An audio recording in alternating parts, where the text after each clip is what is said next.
System stack. Okay, मतलब वो stack जिसमें कि आपके जब प्रोग्राम्स हैं, जब आप लिखते हैं तो उनके अंदर जितने फंक्शंस हैं उनकी कॉल्स और रिटर्न्स के जो एड्रेसेस हैं वो उसमें पुश और पॉप होते हैं उस स्टैक में. उसके अलावा स्टैक एक ऐसा डाटा स्ट्रक्चर है जो जिसमें आपके प्रोग्राम्स के आपके जो फंक्शंस जब आप लिखते हैं उसके जो पैरामीटर्स हैं वो पैरामीटर्स आपके एक स्टैक डाटा स्ट्रक्चर में जाते हैं जो कि आपके प्रोग्राम के अंदर इनबिल्ट है.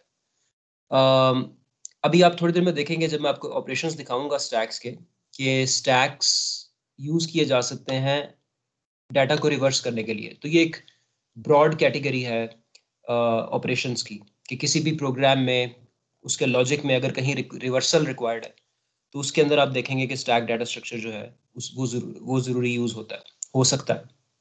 फिर मुख्तलिफ किस्म की पार्सिंग की टास्क में, जिसमें से एक टास्क की हम आज बात करेंगे बैलेंस ब्रैकेट्स को बैलेंस करना या बैलेंस ब्रैकेट्स चेक करना. इस किस्म की पार्सिंग की टास्क में ये डाटा स्ट्रक्चर यूज़ होता है जो हम अभी देखने वाले हैं. एक्सप्रेशंस जो आप अपने प्रोग्राम में लिखते हैं, अरिथमेटिक एक्सप्रेशंस, उनकी एवेल्यूएशन करने में स्टैक का इस्तेमाल है. इसकी भी जिक्र करेंगे थोड़ा बहुत आज, वरना इन डिटेल में बाद में होगा. और एक और जो कैटेगरी है ऑपरेशंस की, ऐसी सारी एप्लीकेशंस जिन्होंने अपने जो सीक्वेंस ऑफ ऑपरेशंस है उसका ट्रैक रखना होता है. फॉर इंस्टेंस, अगर एक वेब ब्राउज़र है जिसने एक लिंक से दूसरे लिंक पे और फिर तीसरे लिंक पे जंप करना है, and it also wants to come back using the back button, तो ये जो ऑपरेशन है बैक का, जो going back in the sequence of operations, ये भी एक स्टैक के थ्रू इनेबल हो सकता है. सिमिलरली टू दिस, एक वर्ड प्रोसेसर में जो अनडू और रीडू के ऑपरेशंस हैं, या किसी भी और प्रोग्राम में जो अनडू के ऑपरेशंस हैं, again you have to go back in the sequence of operations. तो ये स्टैक के थ्रू हो सकती है चीज़ें. So this just a list of things, not at all exhaustive, of all the different things that we can do with a stack. Okay, so how does it operate? It's very easy to understand a stack. So you can think of a stack always maybe like a vertical container. Okay, so a stack may be thought of as a vertical container like this. Okay, और इस vertical container में आपके पास slots हैं, जो मुख्तलिफ slots आपको available हैं. You have, you know, one slot at the bottom and one slot after that and after that, and you start filling up this stack from the bottom, so to say. यहाँ से आप fill up करना शुरू करते हैं. So इस stack को you can think of a stack like a test tube. So आपके हाथ में एक test tube है और उस test tube में let's say कि आप जो वो कंचे होते हैं खेलने वाले वो आप डाल रहे हैं उस test tube में. So नीचे से ये test tube बंद है और जब आप इसमें ये कंचे डालते हैं तो यहाँ पर पहला एलिमेंट जाएगा सबसे पहले बॉटम पे, उसके बाद नेक्स्ट एलिमेंट इसके ऊपर जाएगा और उसके बाद नेक्स्ट एलिमेंट उसके ऊपर जाएगा. ये टेस्ट ट्यूब नीचे से बंद है.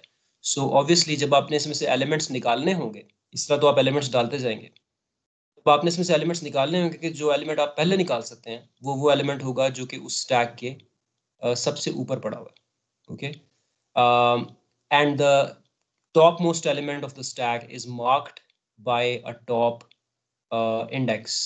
Okay, so there is a top of a stack.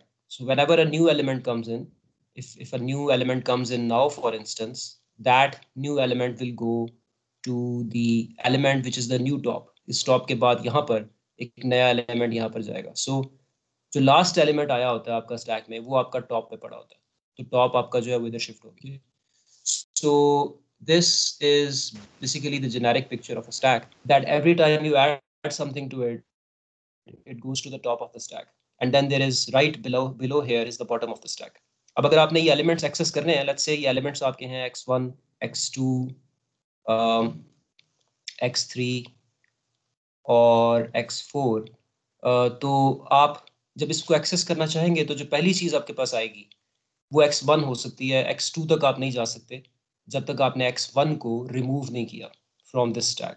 Okay, सो ये जो प्रोसेस है of putting data into the stack, this is called push. Okay, and the process of removing data from the stack is called pop. Okay, so both push and pop will happen at the top. So let me just write this down here to make it more concrete.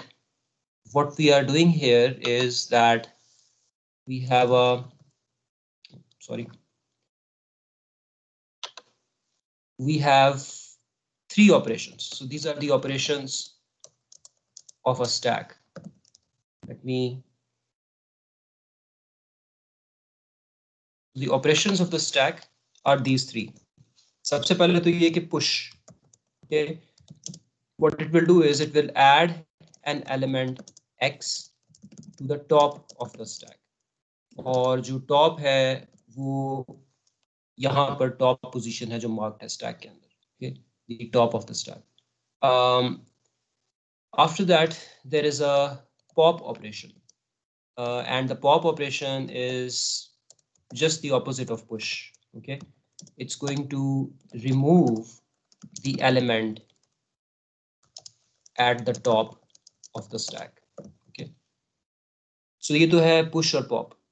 इसके अलावा एक बहुत important कि अगर मैं अपने stack के top पे जो एलिमेंट पड़ा हुआ है उसको उस टॉप के एलिमेंट को अगर मैं रीड करना चाहता हूँ, सो फॉर इंस्टेंस अगर मैंने इस एलिमेंट x1 को रीड करना है, लेकिन मैं इसको x1 को रीड करना है लेकिन इसको रिमूव नहीं करना फ्रॉम द स्टैक, सिर्फ रीड करना है, so for that pop is not good because pop तो उस एलिमेंट को एक्चुअली रिमूव कर देगा. So what we want is another function जो कि सिर्फ रीड करे the element at the top of the stack, और उस फंक्शन को हम नाम दे सकते हैं, उसका जो नाम हम यूज करेंगे that will be, okay, let's use the word peek for it. Okay, peek क्या करेगा, it will read the element at the top of the stack. Okay, so that will be the peek element. So that's just the simple description of a stack ADT. So this is the stack, these are the operations in the stack abstract data type. Okay,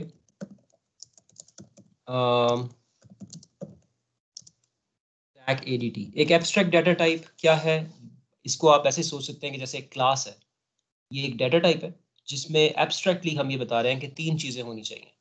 एक इसमें push होना चाहिए, एक इसमें pop होना चाहिए और एक इसमें पीक होना चाहिए. इन तीनों को इम्प्लीमेंट करने के लिए अंडरलाइंग जो डाटा स्ट्रक्चर है वो कुछ भी हो सकता है, लेकिन आज हम देखेंगे कि वो एक एरे होगी, यानी हम एक एरे यूज करेंगे स्टैक को इम्प्लीमेंट करने के लिए. ओके, और उस एरे में हमें एक टॉप को मेंटेन करना पड़ेगा, और एक जो चीज़ हमारे सामने जो प्रॉब्लम आएगी वो ये है कि अगर हम एक इस तरह का स्टैक रख रहे हैं, what happens when this stack fills up. So अगर एक स्टैक फिल अप हो जाएगा तो हम एग्जैक्टली वही काम करेंगे जो हमने लास्ट टाइम वेक्टर के साथ किया था, कि जो वेक्टर फिल अप हो जाता है तो हम उसको ग्रो करते हैं. ओके, तो हमारी जो एरे होगी आज के स्टैक में वो डायनामिक एरे होगी and it's going to grow. So I have just describe. जी सर, इसमें स्टैक तो मतलब ये वेक्टर ही होगा ना, मतलब उसमें अगर थोड़ी सी फंक्शनैलिटी कम कर दें तो ये तो वही चीज़ नहीं बन रही. हाँ, तो जिस तरह हमने वेक्टर लास्ट टाइम देखा था, तो देखिए वेक्टर के अंदर मैंने आपको शायद एक पॉइंट पे बताया था कि और फंक्शंस भी होते हैं. वेक्टर में इरेज भी होता है, फॉर इंस्टेंस इंसर्ट भी होता है, वो चीज़ें भी होती हैं. लेकिन अगर आप वेक्टर का सिर्फ पॉप बैक और पुश बैक ले लें तो वो एग्जैक्टली पुश और पॉप की तरह ही बिहेव करेगा. That is true.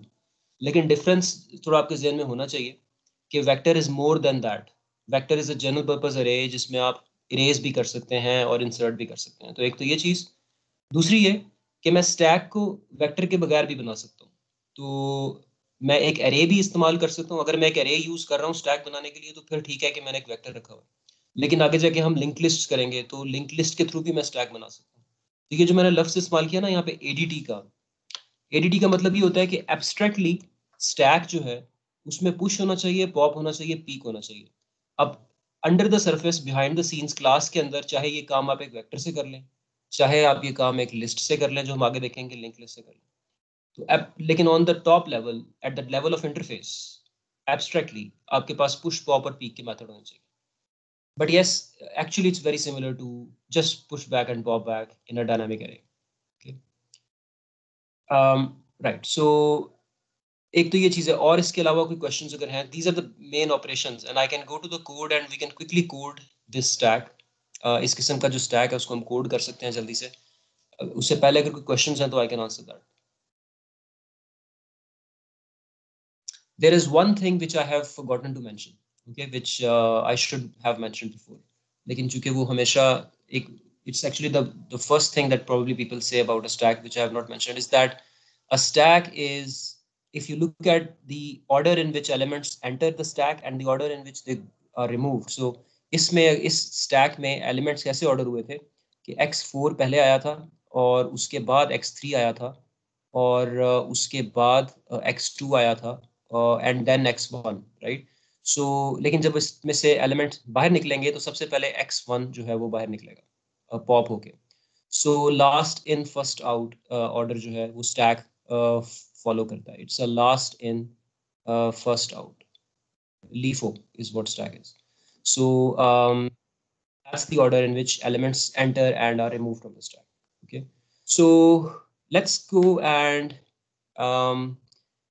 actually there's one more remark. I don't know, आप लोगों में से किसी ने अगर असेंबली लैंग्वेज पढ़ी है या कुछ, तो वहां पर आप स्टैक देखते हैं कि जिस स्टैक के अंदर आप पॉइंटर्स यूज करके तो स्टैक में आगे पीछे भी मूव कर सकते हैं, सिर्फ टॉप में नहीं लेकिन टॉप से नीचे भी एलिमेंट्स को एक्सेस कर सकते हैं.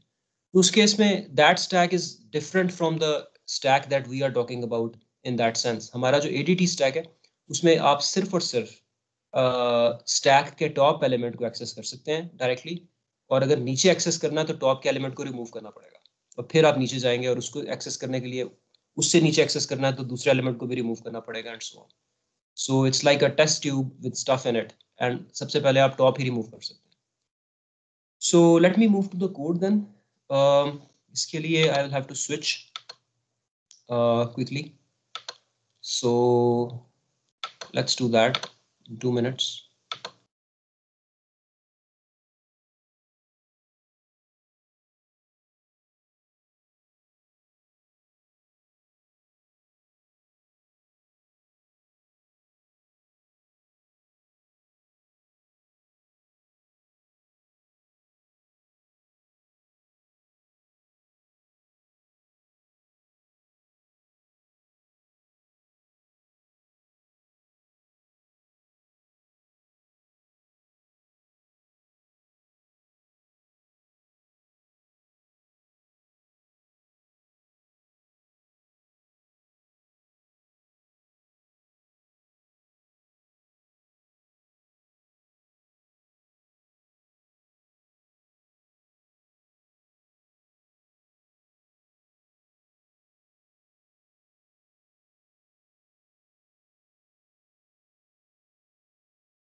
सर आपका ना माइक म्यूट हो गया है.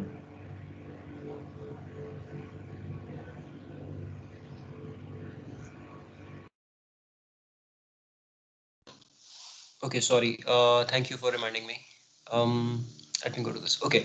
So मैं ये कह रहा था कि लास्ट टाइम हमने जो जिस तरह से कोडिंग की थी उसी तरह से इस दफ़ा भी हमने टेम्पलेट बनानी है, क्लास टेम्पलेट बनानी है. हम ऐसा स्टैक बनाना चाहते हैं जिसके अंदर किसी भी किस्म की डाटा टाइप जो है वो इसमें हम स्टोर कर सकें. इंटीजर्स रखने हैं तो वो रख लें, फ्लोट रखने हैं वो रख लें, डबल रखने हैं वो रख लें, कोई और यूजर डिफाइंड टाइप रखनी है वो रख लें. और इसमें ऐसा है कि जो ये टी हमने यहाँ पर जो रखा है आइडेंटिफायर जो टी है, that is actually, that can be set to any type at run time. Okay, तो वो 4 बाइट का इंटीजर भी हो सकता है और 8 बाइट का डबल भी हो सकता है एट रन टाइम. सो अभी हम स्टैक की जो क्लास लिखेंगे उसमें जहाँ जहाँ टी है that is going to become some concrete data type at run time. So again मैं जो स्टैक लिख रहा हूँ विद अ कैपिटल एस, क्योंकि एक इनबिल्ट स्टैक भी है, उसको हम अवॉइड करेंगे कि उसके नाम से क्लैश ना हो. तो स्टैक में क्या क्या होना चाहिए? एक एरे बेस्ड स्टैक मैं बनाने वाला हूँ और एक्चुअली इसका code exactly almost like vector ही होगा, सवाए कुछ चीज़ों का नाम आपको डिफरेंट नजर आएगा क्योंकि हम उसको लॉजिकली एक डिफरेंट चीज़ रिप्रेजेंट कर रहे हैं उस नाम से. सो पहले हम एक पॉइंटर बना लेते हैं जो कि वो एरे है जो कि स्टैक की एरे है. So ARR is going to be our array for the stack. Okay, ये वो पॉइंटर है जो कि एलोकेटेड एरे को पॉइंट करेगा. उसके बाद I am going to keep a top index. Vector में एक साइज रखा हुआ था, यहाँ पर टॉप रख लेते हैं. टॉप को रखेंगे तो it's going to serve as both the top of the stack and also as the size, क्योंकि टॉप अगर इस वक्त टॉप जो है वो 0 पे है तो उसका मतलब है कि एलिमेंट कोई एंटर नहीं है, और अगर टॉप उससे ऊपर है तो इसका मतलब एक element adder and so on and so forth. So इस तरह से हम साइज के तौर पे टॉप को इस्तेमाल कर सकते हैं। और उसके अलावा जो तीसरी चीज़ हमने जैसे लास्ट टाइम रखी थी उसी तरह से एक कैपेसिटी हम रख लेंगे कि एक्चुअल फिजिकल साइज इस एरे का कितना है इस वक्त मेमोरी के ऊपर। ओके, तो ये हमारे प्राइवेट वेरिएबल्स एट्रीब्यूट्स होंगे एक स्टैक क्लास के। और फिर इन पब्लिक सबसे पहली चीज़ एक डिफ़ॉल्ट कंस्ट्रक्टर जो कि हमारे स्टैक को सेटअप कर दे। So we have a default constructor, ये हमारे स्टैक को सेटअप कर देगा। Let's say I decided this way कि मैं कैपेसिटी 1 से स्टार्ट करता हूँ और जो मेरा टॉप है I am going to put it at 0। So by making this decision I am saying that the next element will go to top. Okay, तो जो नेक्स्ट एलिमेंट आएगा वो टॉप के ऊपर मैं रख दूंगा। After that I'm going to allocate ARR. Okay, और ARR जो है that's going to be ARR is going to be equal to new type T का, और उसकी जो साइज है वो ये कैपेसिटी हो जाएगी। सो हम एक सिंगल स्लॉट की एरे से हम स्टार्ट कर देंगे, जिसमें कि पहला आने वाला एलिमेंट को हम उस स्लॉट पे रखेंगे और फिर so on and so forth. So ये हमारा होगा इस पॉइंट पे स्टैक का कंस्ट्रक्टर। ओके, आफ्टर दैट वो 3 एडीटी के मेथड हैं, push should be there, pop should be there और पीक शुड बी देयर, जैसे कि मैंने डिस्क्राइब किया अभी। Okay, let's go with push. So जब हम पुश का मेथड लिखेंगे, that push method should accept a T-type data. So this could be an integer or a double. For people who may have a problem with OOP concepts, well, it's always a good idea कि आप by reference pass करें इस चीज़ को to avoid copy, because OBJ could be something heavy, or OBJ may be एक student का object है, let's say. So it's something heavy, so you should not copy it. Just pass it by reference, and also you can make it a constant reference because we don't intend to change OBJ inside this. Okay, तो आप ये काम this is a good programming practice if you write it like that. तो push करते वक्त again आपके पास दो cases आने हैं। okay, पहला केस ये है कि इनफैक्ट अगर मैं कोई केस ना लिखूं शुरू में, तो आई कैन से कि एक पुश कैसे होगा कि आप ARR में, लेट्स से कि ARR की स्पेस कभी रन आउट नहीं करती, तो मैं ARR में जो हमारा टॉप है, टॉप इंडेक्स जो है, उसके ऊपर अपना आने वाला जो ऑब्जेक्ट है उसको रख देता हूँ। ओके, सो टॉप के ऊपर एलिमेंट ऐड हो गया, और उसके बाद जाहिर है कि टॉप को आगे चला जाना चाहिए। सो टॉप शुरू में अगर 0 था तो टॉप 0 पे एलिमेंट आ गया और टॉप उसके ऊपर चला गया। तो हमारा जो टॉप है इस केस में वो हमने ऐसे डिफाइन किया हुआ है कि it's the next available slot, it's the next slot where you put the data in. Okay, so this would have been enough अगर हमें ये खतरा ना होता कि जो हमारी स्पेस है वो खत्म हो सकती है, लेकिन हमारी स्पेस खत्म हो सकती है। पुश करते करते हमारा टॉप जो है वो अगर कैपेसिटी के इक्वल हो गया है, अगर हमारी कैपेसिटी शुरू में 1 थी और टॉप भी 1 हो गया है, तो उसका मतलब है कि अब हमारे पास और स्पेस नहीं है। That is an overflow of the stack, so we have to check that situation. So उस सिचुएशन में जस्ट लाइक लास्ट टाइम, उस सिचुएशन को चेक करने के लिए हमें यहाँ पर ये चेक करना पड़ेगा कि if top is equal to capacity, तो इस सिचुएशन को हम कहते हैं, it has a very famous name, it's called stack overflow. Okay, stack आपका ओवरफ्लो हो गया, चीजें आप स्टैक पे डालते गए एक के ऊपर दूसरी के ऊपर तीसरी, और अब स्टैक आपका ओवरफ्लो हो गया और अब आपके पास मजीद कैपेसिटी नहीं है। तो हमारा जो स्टैक होगा उसमें ये खूबी है कि अगर वो ओवरफ्लो होता है तो वो रीग्रो कर जाएगा। हम एक नई एरे बना देंगे और अपने स्टैक को उसके अंदर, डाटा को उसके अंदर कॉपी कर देंगे। Okay, just like the vector. So that's what's going to happen. अभी हम यहाँ पर इस पॉइंट पे एक टेम्प बना देते हैं लाइक लास्ट टाइम। तो अगर किसी को वेक्टर के कोड में प्रॉब्लम था तो ये आपके पास एक और अपॉर्चुनिटी है कि you can just go through this code again step by step with me to understand कि इसमें हम क्या कर रहे थे। तो हम एक नई टेम्पररी एरे बनाते हैं और उसकी टाइप भी एग्जैक्टली टी ही है, लेकिन उसका जो साइज है वो डबल है। और डबल क्यों है ये मैंने लास्ट टाइम आपको बताया था कि वेक्टर को डबल हम इसलिए करते हैं कि ओवरऑल अगर मैं n पुश ऑपरेशंस करूंगा तो मुझे टोटल कॉस्ट लीनियर पड़ेगी, a into B, a into N plus B form की टोटल कॉस्ट मुझे पड़ेगी। सो इसलिए मैं डबल करता हूँ हमेशा कैपेसिटी को, just like in a vector. Double करने के बाद अब मुझे डाटा कॉपी करना पड़ेगा। So I have to copy from 0, okay, all the way to less than top, okay, because top is one after the last data element, right? And then I plus plus, or I just copy this. तो copy करने के लिए what I do is I copy from ARR into temp. तो temp की ith index पे जो data है ये वही हो जाएगा जो कि ARR की ith index का डाटा है, okay? So this is the copy operation जो कि हमारे पुश ऑपरेशन को हैवी कर देता है बिकॉज कॉपिंग हो रही है, ओके? तो जब भी स्टैक ओवरफ्लो होना है, हमारे स्टैक ने एक नए एरे में कॉपी होना है। अगर हमारा 64 एलिमेंट्स का स्टैक था और 64 यानी 64 कैपेसिटी का स्टैक था और 64 दफ़ा पुश हो गया, तो अब 65th टाइम पे हमें ये पूरे के पूरे स्टैक को रीग्रो करने के लिए एक नया स्टैक बनाना पड़ेगा और डाटा उसमें कॉपी होगा। So that overflow is costly in that sense. लेकिन चूंकि हम ये डबल कर रहे हैं यहाँ पे, so over n push operations, हमारा लास्ट टाइम का एनालिसिस हमें ये बताता है कि n पुश ऑपरेशंस में जो हमारी टोटल कॉस्ट है वो O ऑफ n है या थीटा ऑफ n रहेगी, okay?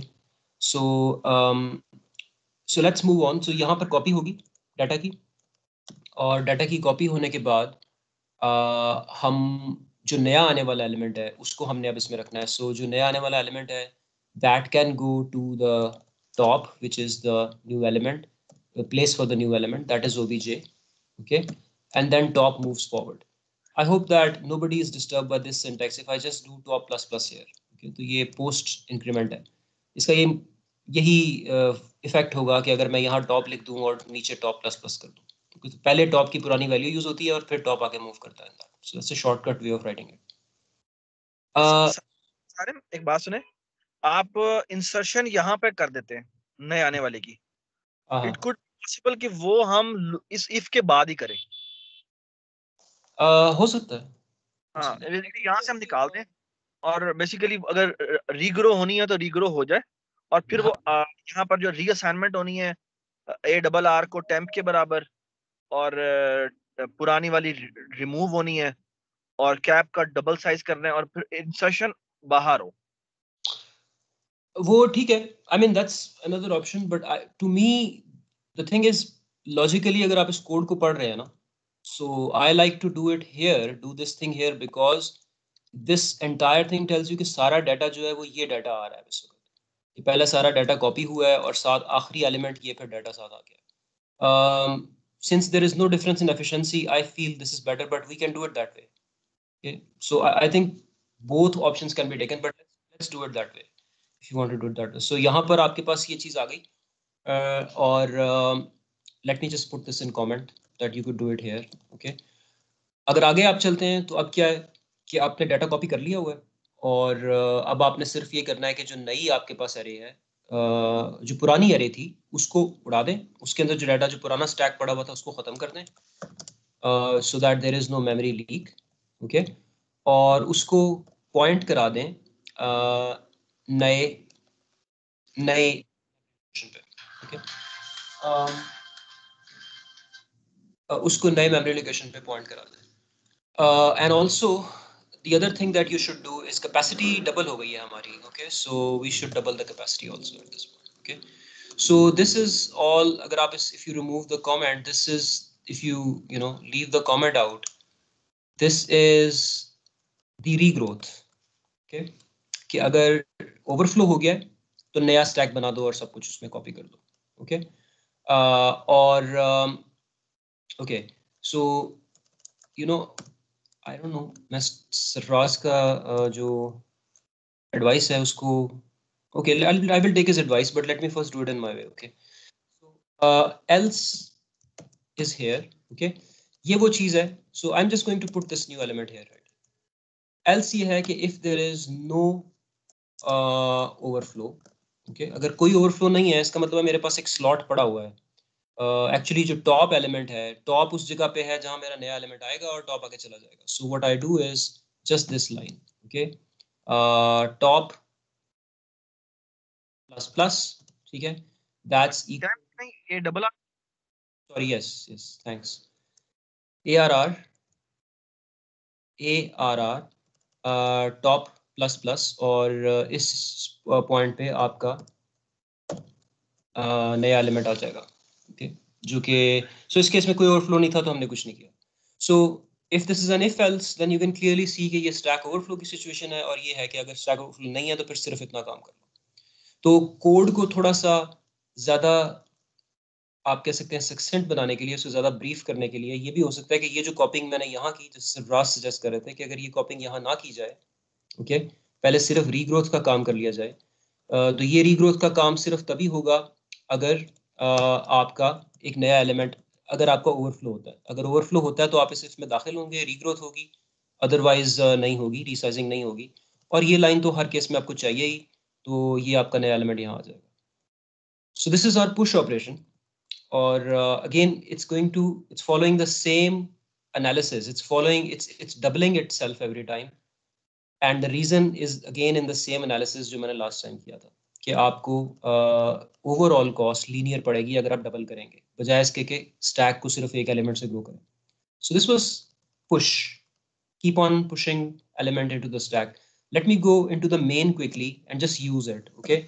So if I make a stack, and since this is a templatized stack, तो अब रन टाइम पे जब प्रोग्राम चलेगा तो मैं स्पेसिफाई करूंगा कि जो उस क्लास में t है ना उसको int ले लें, ओके, और s स्टैक बना दें। तो अब एक क्लास जनरेट हो गई है जिसके अंदर t की जगह int है हर जगह पे। ये जो ऊपर कोड मैंने लिखा है इसमें जहां जहां t था उसकी जगह int है ओके, 4 बाइट का इंटीजर के लिए वो कोड बन गया।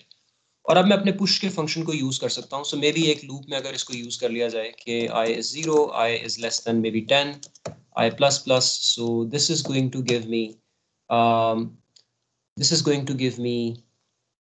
okay 10 elements, and I'm going to do push and push what I, okay, तो I push होता जाएगा and so on and so forth, okay। So एक चीज और है, I think I missed this also, लेकिन there is a very useful function जो कि usually stacks के अंदर होता है, वो ये है कि आप यहाँ पर एक function और बना देते हैं which is called empty। So एक boolean function आप बना देते हैं empty, जो कि आपको ये बताए कि जो stack है वो currently empty तो नहीं है, और हमारा stack तब empty होता है जब हमारा top 0 पे है। So we return top equal to 0, so that's our okay। So if this condition is true, if top is equal to 0 तो 0 रिटर्न हो गया, true रिटर्न हो गया, अदरवाइज false रिटर्न हो गया। तो empty का फंक्शन जरूरी होता है। हम अगर स्टैक में से एलिमेंट्स निकालते जा रहे हैं, we should know when to stop। So अगर empty true है इसका मतलब है we should stop now क्योंकि स्टैक empty हो गया है। Okay, so that's another important function। So this was push and this is pop। I hope इसमें कोई ज़्यादा मसाइल नहीं थे। अगर प्रॉब्लम हो तो आप मुझसे किसी भी वक्त you can stop me and ask me any question about it। Okay, so ADT में push था, pop था और peak था। So before I go to pop, let's quickly write peak। And first of all, I will write peak here, okay? And this is the return type for peak. Again, if you know some object-oriented programming, I think the return type of peak here should be probably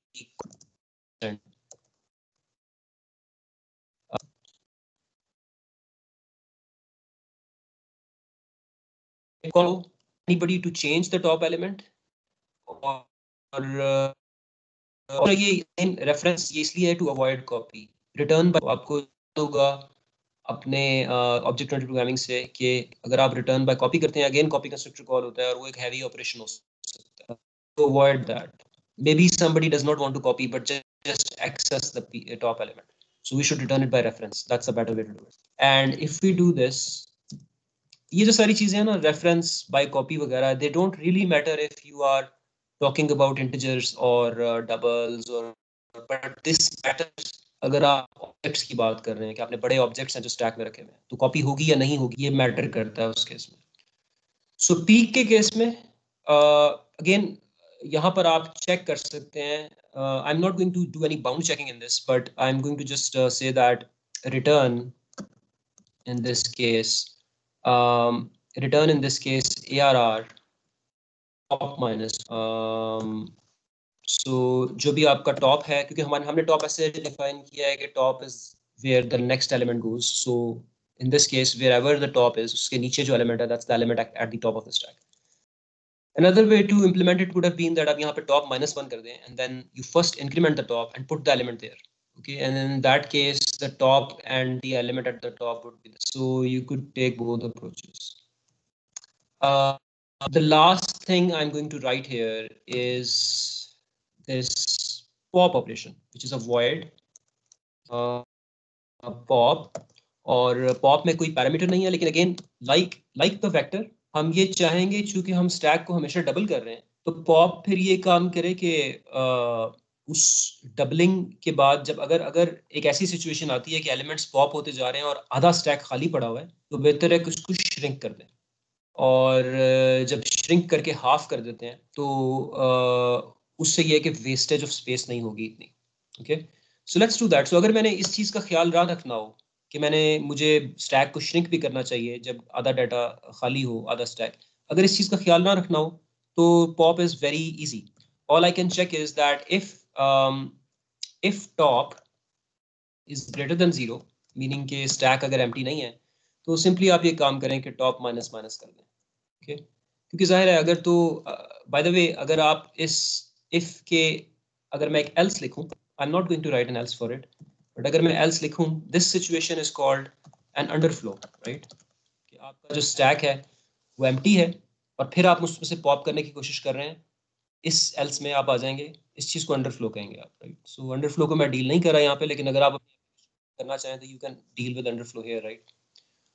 Otherwise ये है कि if the top is greater than 0, यानी कि there is some element in the stack, so what you do is you just bring the top back downwards, one place downwards, और pop हो गया. That's it. But again we have to be more careful here कि जब pop होगा तो उस case में भी ऐसे हमें देखना है कि अगर आधा स्टैक खाली है तो फिर हमें उसको श्रिंक करना चाहिए. अगर आधी स्पेस खाली पड़ी है तो फिर से हमें श्रिंक करना चाहिए. तो ये काम यहाँ पर हम करेंगे. और ये काम करने के लिए what we do is,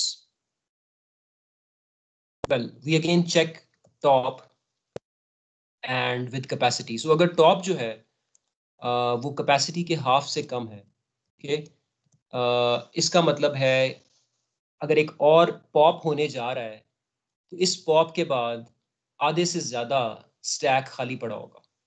इस स्टेटमेंट का ये मतलब है. ओके, सो अगर 16 एलिमेंट का स्टैक है, सो नेक्स्ट पॉप के बाद ये अब 7 एलिमेंट का रह जाएगा. और इस केस में फिर हम ये कर सकते हैं कि आधे एलिमेंट्स को ख़त्म कर दें, श्रिंक कर दें, जस्ट लाइक लास्ट टाइम. और again I mean this code is very similar to this, so I am just going to do some copy pasting and I am going to just kind of modify that. So अगर हम यहाँ पर हैं, या in fact क्या copy pasting करनी, let's just do it this here, कर ही लेते हैं, कोई बात. यहाँ पर आ गए. सो इस पॉइंट पे हमने ये चीज़ चेक की कि अगर हमारी जो टॉप है वो less than half the capacity है, तो हम क्या करेंगे, हम पॉप के केस में हम एक नया अगेन टेम्प बना रहे हैं, लेकिन इस दफ़ा उसकी कैपेसिटी डबल नहीं है बल्कि हाफ कैपेसिटी है. ओके, तो आधी जो स्पेस वेस्टेज है वो अब हम नहीं करेंगे. और कॉपिंग करेंगे. कॉपिंग हम जो भी एलिमेंट अभी पड़ा हुआ था फिलहाल हम सबको कॉपी कर देंगे. सो जितना कुछ भी पड़ा हुआ था ARR में वो कॉपी हो गया टेम्प में, और अगेन हमने डिलीट कर दिया, और फिर उसके बाद हमने ARR को नई स्टोरेज पे पॉइंट कर दिया और हमने कैपेसिटी को हाफ कर दिया. ओके, और ये काम करने के बाद what we have done is basically ये श्रिंकिंग हमारी हो गई है. सो ये जो श्रिंकिंग का कोड है वो यहाँ पे है. So this was the case where we want to shrink to half space. This will do all that. And once that is done, अब हमारे पास सिर्फ वही केस रह गया है कि बस टॉप को नीचे ले आओ. हमारे टॉप का जो एलिमेंट है उसको एक पीछे ले आए. So this effectively does the actual pop. This is the actual pop. Okay, removes top element.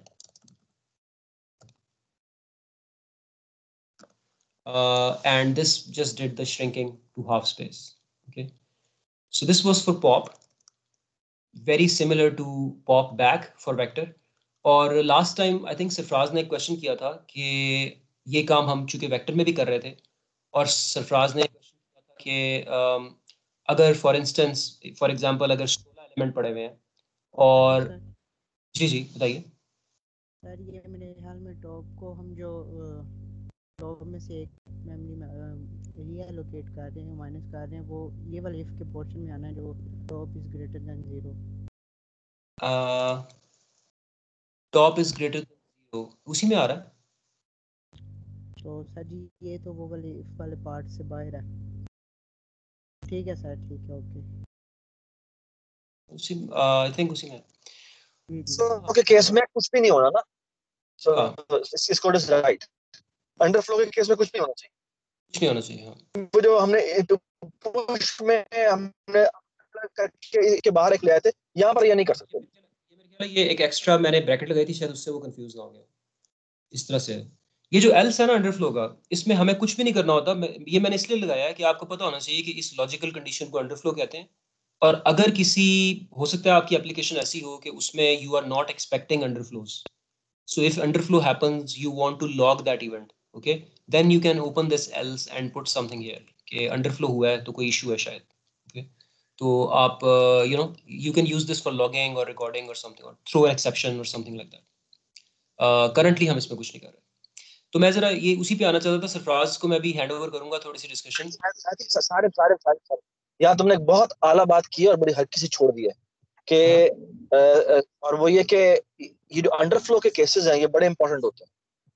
जैसे फॉर एग्जांपल हम यहाँ ऐसे प्रोग्राम जिसमें एक्सेप्शन थ्रो होती हैं, अगर आपने ऊप में एक्सेप्शंस पढ़ी हो तो उसमें बेसिकली जो हम कहीं से एक्सेप्शन थ्रो करते हैं तो बेसिकली स्टैक अनवाइंड होता है। और वो जैसे जैसे जिस जो फंक्शन ने फंक्शन कॉल किया है फिर उसने एक और फंक्शन कॉल किया है फिर एक और फंक्शन कॉल किया हुआ है, तो बेसिकली जब तक बेसिकली वो क्या कर रहा होता है, जब स्टैक अनवाइंड करता है तो एक फंक्शन को रिमूव करता है, दूसरे फंक्शन को रिमूव करता है अगर वहां पर कैच ना मिले इसको। अगर वहां पे कैच मिल जाता है तो वहीं पर रुक जाता है, अदरवाइज वो रिमूव करता रहता है अनटिल एंड अनलेस कि अगर वो मेन में पहुंच जाए। मेन में पहुंचने का मतलब ये है कि अब अगर यहाँ पर भी इसको कैच नहीं मिला तो अब अंडरफ्लो हो गया, इस प्रोग्राम को टर्मिनेट कर दो। तो ये ओएस को काइंड ऑफ एक ऑपरेटिंग सिस्टम में यहाँ पर इंपॉर्टेंट चीज है कि कैसे इसको वो मैनेज करता है कि अगर इसके दोबारा बाद अगर कोई कॉल जारी है उसे रोक दे। तो ये अंडरफ्लो इवेंट्स बड़े इंपॉर्टेंट होते हैं और कई कई जगहों पर आपको इसकी जरूरत पड़ जाती है।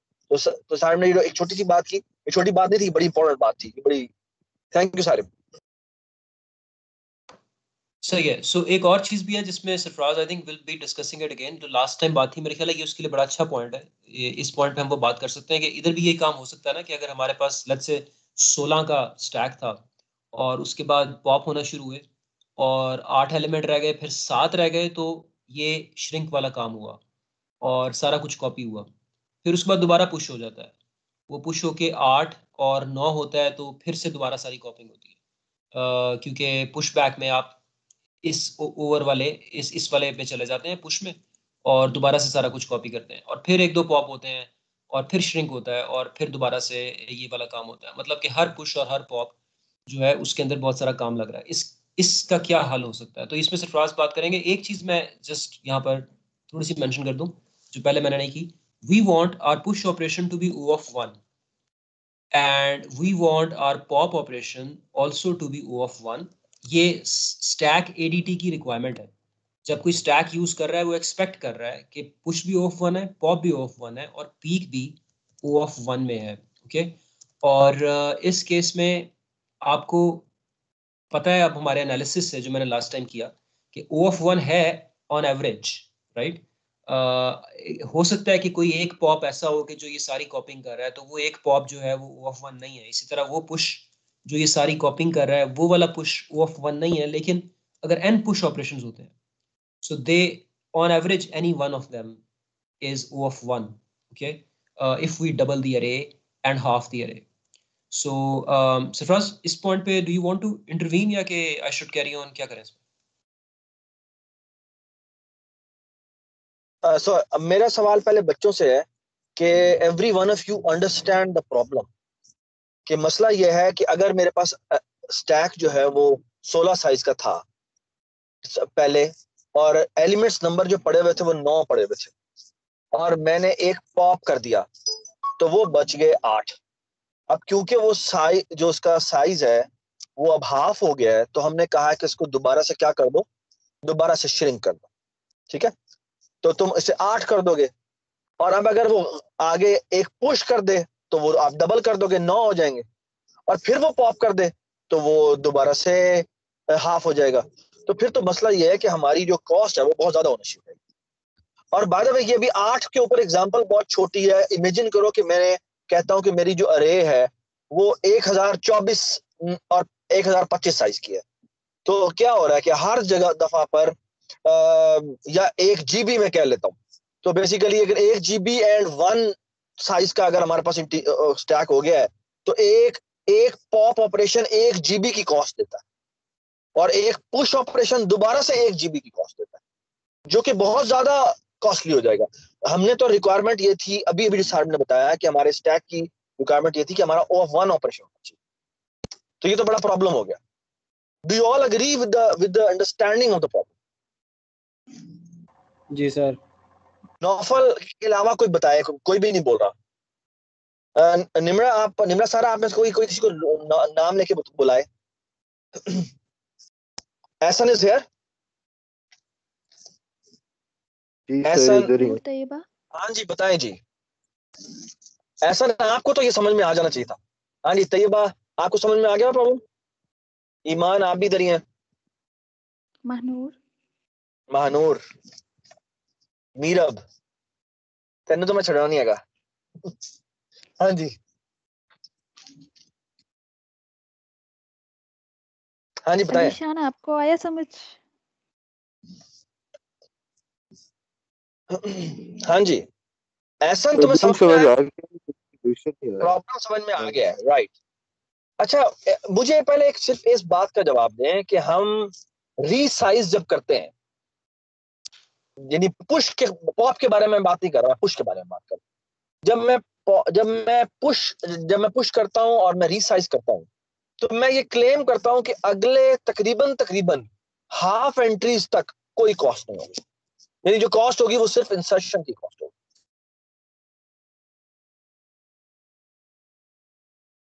इंसर्शन का मतलब है सिर्फ एक आपने जाके वैल्यू राइट करनी है, एंड दैट्स इट। जी, डू यू ऑल अंडरस्टैंड? जी यस सर। हाँ जी बताएं जी कि फिर हम क्या कर सकते हैं। हम बेसिकली जब हम रीसाइज करते हैं तो रीसाइज करने में जो एक एडवांटेज होता है, वो एडवांटेज ये होता है कि अगली हाफ एंट्रीज, अगर हम सिर्फ पुश को ही देखें, पॉप ना देखें, तो अगली हाफ एंट्रीज तक हमें बेसिकली कोई कॉस्ट नहीं पड़ रही होगी रीसाइज वाली, है ना? Do you understand?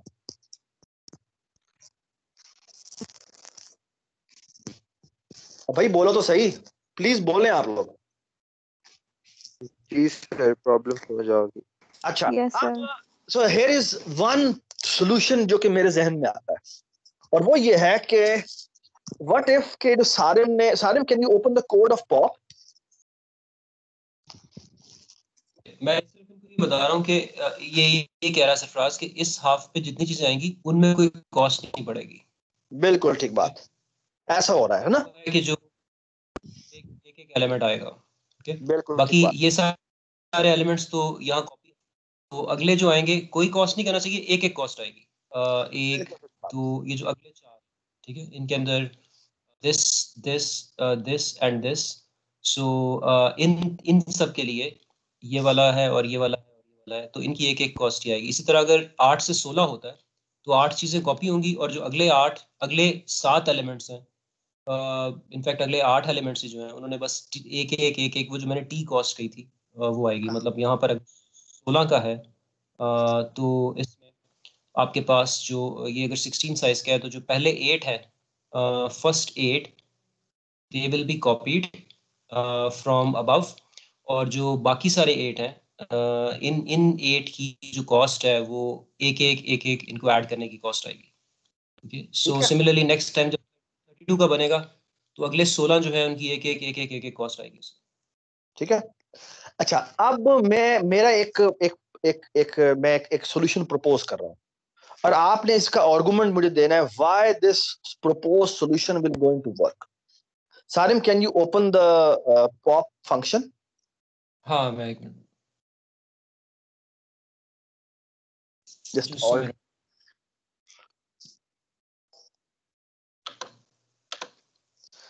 अच्छा, जो इंपॉर्टेंट बात है ना यहाँ पर समझने की वो ये है कि बेसिकली जब हम पुश के केस में रीसाइज करते थे तो हमें अगली हाफ एंट्रीज तकरीबन जो इस वक्त स्टैक का साइज है वो फॉर फ्री मिलती थी।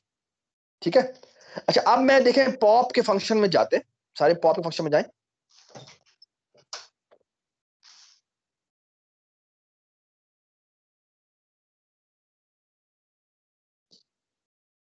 सारे पॉप के फंक्शन में जाएं। फंक्शन सामने है। अच्छा, अब पॉप फंक्शन सामने, ठीक है। अच्छा, पॉप के फंक्शन में what if I do a very small change and that change is कि top is less than cap divided by 2 की जगह what I say is top is less than cap divided by 4। ठीक है। And the rest of the code is exactly the same.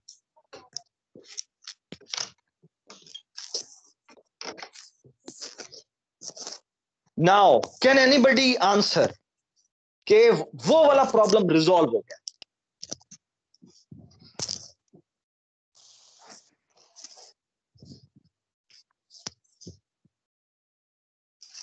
Ji, can anybody answer कि ये problem जो पुराना वाला problem था वो अब रिजॉल्व हो गया? वाई? और गौर से देख लें हमने किया क्या है। हमने कहा है कि टॉप की वैल्यू अब पहले जो अरे हमने रीसाइज की थी उसके 1/4 हो गई है। अगर 1/4 हो गई है तो मैं अपनी अरे को क्या करता हूं, रीसाइज करता हूं, लेकिन रीसाइज कैप डिवाइड बाय 4 पे नहीं करता बल्कि कैप डिवाइड बाय 2 पे करता हूं। और वैल्यूज जो कॉपी होंगी वो भी ऑफ कोर्स 1/4 कॉपी होंगी। अब अगर 1/4 कॉपी करेंगे तो कितनी स्पेस उसमें बाकी बची पड़ी हो?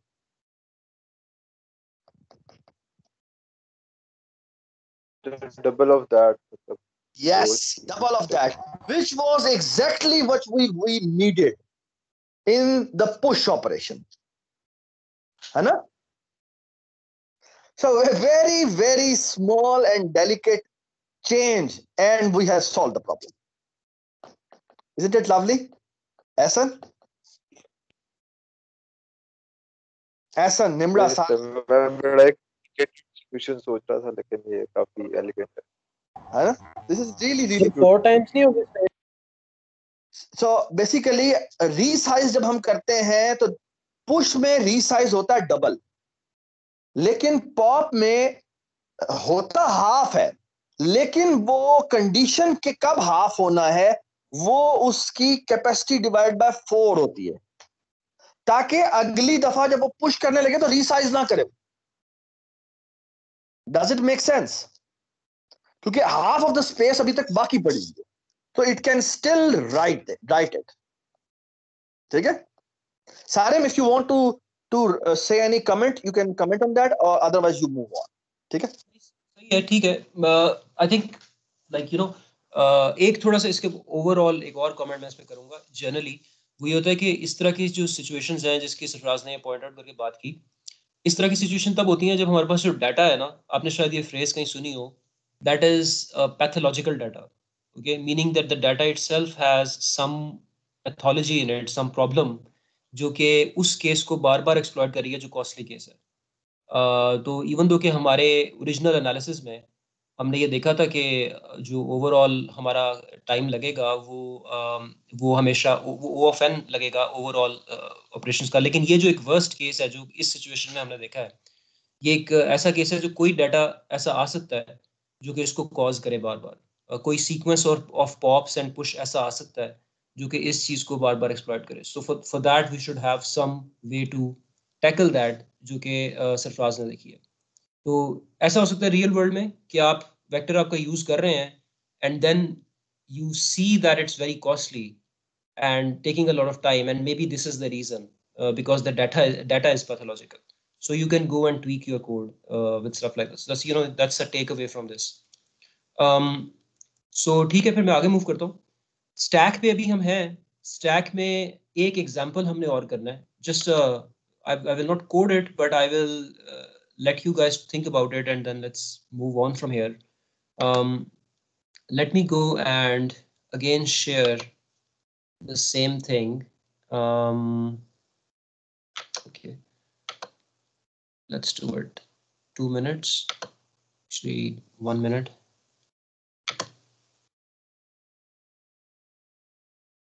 Okay, so let's look at this problem. तो मैंने आपको शुरू में बताया कि स्टैक जो है वो कई किस्म की पार्सिंग में इस्तेमाल हो सकता है, और उसमें से एक ऐसी है जो कि बैलेंसिंग की सिचुएशन है. आपने ब्रैकेट्स को बैलेंस करना है फॉर इंस्टेंस. सो अगर आपने ब्रैकेट्स को बैलेंस करना है तो लेट्स से मेरे पास 3 किस्म की ब्रैकेट्स हैं. ओके, एक ये कर्ली ब्रेसेस हैं, और एक इसको कहते हैं स्क्वायर ब्रैकेट्स, और एक ये पैरेंथेसिस है. ओके, सो ये ओपनिंग ब्रैकेट्स हैं और उनकी मैचिंग क्लोजिंग ब्रैकेट्स, ये वाली कर्ली ब्रेस हो गई, और closing bracket for square bracket and closing parenthesis. Okay, ये 3 किस्म की ब्रैकेट्स हैं, और ये ब्रैकेट्स जो हैं एक स्ट्रिंग आपको इनपुट मिल रहा है आपके प्रोग्राम में, which is a string of these brackets. Okay, so and we want to find out कि वो string of brackets जो हैं क्या वो balanced हैं कि नहीं है. So for example, this string of brackets which is here, okay, and this string, is this a balanced string or not? Can anyone answer? क्या ये balanced string है?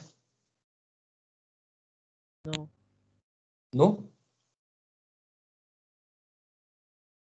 बैलेंस नहीं है? Yes. Yes, sir. बैलेंस तो balanced किस तरह है कि अगर हर एक क्लोजिंग ब्रैकेट की मैचिंग, हर एक ओपनिंग ब्रैकेट की अगर एक क्लोजिंग ब्रैकेट है तो बैलेंस्ड है. एक तो ये सिचुएशन है, एक तो ये कंडीशन है. लेकिन ये वाला भी एक सीक्वेंस जरा देख लें. कर्ली ब्रेस यहाँ ओपन करती है, फिर आपके पास एक पैरेंथेसिस ओपन करती है, फिर एक कर्ली ब्रेस क्लोज करती है, और फिर एक पैरेंथेसिस क्लोज करती है. क्या ये बैलेंस्ड है? Is this proper nesting, proper matching या नहीं? इसमें No, sir. and why is it not balanced?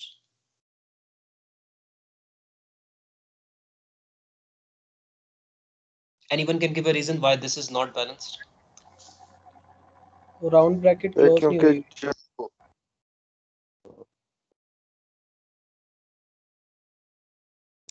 से अगेन ऐसा So जो पहला केस था उसमें हमने कहा ये बैलेंस्ड है, because well ये वाली ब्रैकेट ओपन हुई, उसके बाद एक और ब्रैकेट ओपन हुई, फिर पहले ये क्लोज हो गई ये पैरेंथेसिस, फिर स्क्वायर ब्रैकेट ओपन हुई, फिर उसकी कॉरेस्पॉन्डिंग स्क्वायर ब्रैकेट क्लोज हुई, और फिर जो पहली ब्रैकेट खुली थी कर्ली ब्रेसेस वो यहाँ पर क्लोज हुई, and that's very nice and it's balanced. But in this case you correctly pointed out इस केस में कि ये बैलेंस्ड नहीं है, क्योंकि कर्ली ब्रैकेट शुरू हुई, फिर पैरेंथेसिस शुरू हुई. Now since this is proper nesting, right, जैसे आपकी इफ स्टेटमेंट में नेस्टिंग होती है ना, तो बाहर की इफ स्टेटमेंट शुरू हुई, उसके अंदर एक और इफ स्टेटमेंट है, तो पहले अंदर वाली इफ स्टेटमेंट को खत्म होना चाहिए और फिर बाहर वाली इफ स्टेटमेंट खत्म होनी चाहिए. So all of these brackets are doing similar kind of nesting, right. तो ये जो बाहर की कर्ली ब्रेसेस है ये शुरू हुई, उसके बाद एक पैरेंथेसिस शुरू हुई, तो हम एक्सपेक्ट ये करेंगे कि ये जो पैरेंथेसिस शुरू हुई पहले ये खत्म हो और फिर बाहर वाली ब्रैकेट जो है वो फिर बाद में खत्म हो. So let's look at another. This means this is not valid. This is invalid matching. Let's see. Let me give you another sequence. What about this one, so ये ब्रैकेट शुरू हुई और फिर एक स्क्वायर ब्रैकेट है और वो square bracket close होती है और फिर उसके बाद there is a curly braces and the curly braces closes and that's it. This is another example where I hope all of you can see it's not balanced. And that's just because this first thing, it has no matching closing bracket. Okay. And the place for that closing bracket is after both of these internal brackets. That closing bracket should be here. Okay. So this is the situation. हमारे पास एक string है. String is composed of these brackets. And we want to find an algorithm जो हमें ये बताए कि भाई ये प्रॉपर बैलेंस्ड ब्रैकेट्स हैं या नहीं है. ओके. अब इस काम को करने के लिए मैं आपको पहले इनकरेज करूंगा. अब मैं थोड़ा सा आपको टाइम दे देता हूँ. Maybe you can take 5 minutes और something. Forget about the stack. Okay, there is no stack. आपको सिर्फ एक सीक्वेंस मिला है और आपने ये बताना है कि वो मैचिंग है कि नहीं है. तो without a stack, without using a stack जो कि हम पढ़ रहे हैं, कैसे आप इसको सॉल्व करेंगे? What will be your algo without the stack? एक जो इनसाइट हमें मिली है इस सीक्वेंस को देख के, वो मैं थोड़ी सी दोबारा से वो इनसाइट बोल देता हूँ ताकि आपको आपके जहन में वो रहे. हम ये कह रहे हैं नेस्टिंग की जब हम बात कर रहे हैं तो हम ये कह रहे हैं इन शॉर्ट, मैं उसको जरा यहाँ अंग्रेजी में लिख देता हूँ एक्चुअली ताकि आपके जहन में वो चीज़ रहे. The bracket that opens last should close first. That's just a general rule that we wanted to be there. Okay. जैसे कि हमने सेकंड एग्जांपल में देखा कि अगर, या इधर कर लेते हैं कि अगर हमारे पास, जस्ट अ मिनट. ओके, अगर हमारे पास एक ब्रैकेट है, ब्रैकेटिंग है कुछ इस किस्म की कि, okay where am I, okay, so this thing and then this thing in general. यहाँ पर कुछ और भी हो सकता है, वी डोंट केयर, बट वो वाला जो है वो खुद में बैलेंस्ड होना चाहिए जो कुछ भी यहाँ पर है. ओके. बट आफ्टर दैट अगर हम पहली दो ब्रैकेट्स को देखें, this second one should close first. Okay, and then this should close. So जो चीज बाद में ओपन हुई है, it should close first. That's our main rule. Okay. So let's say I have no stack.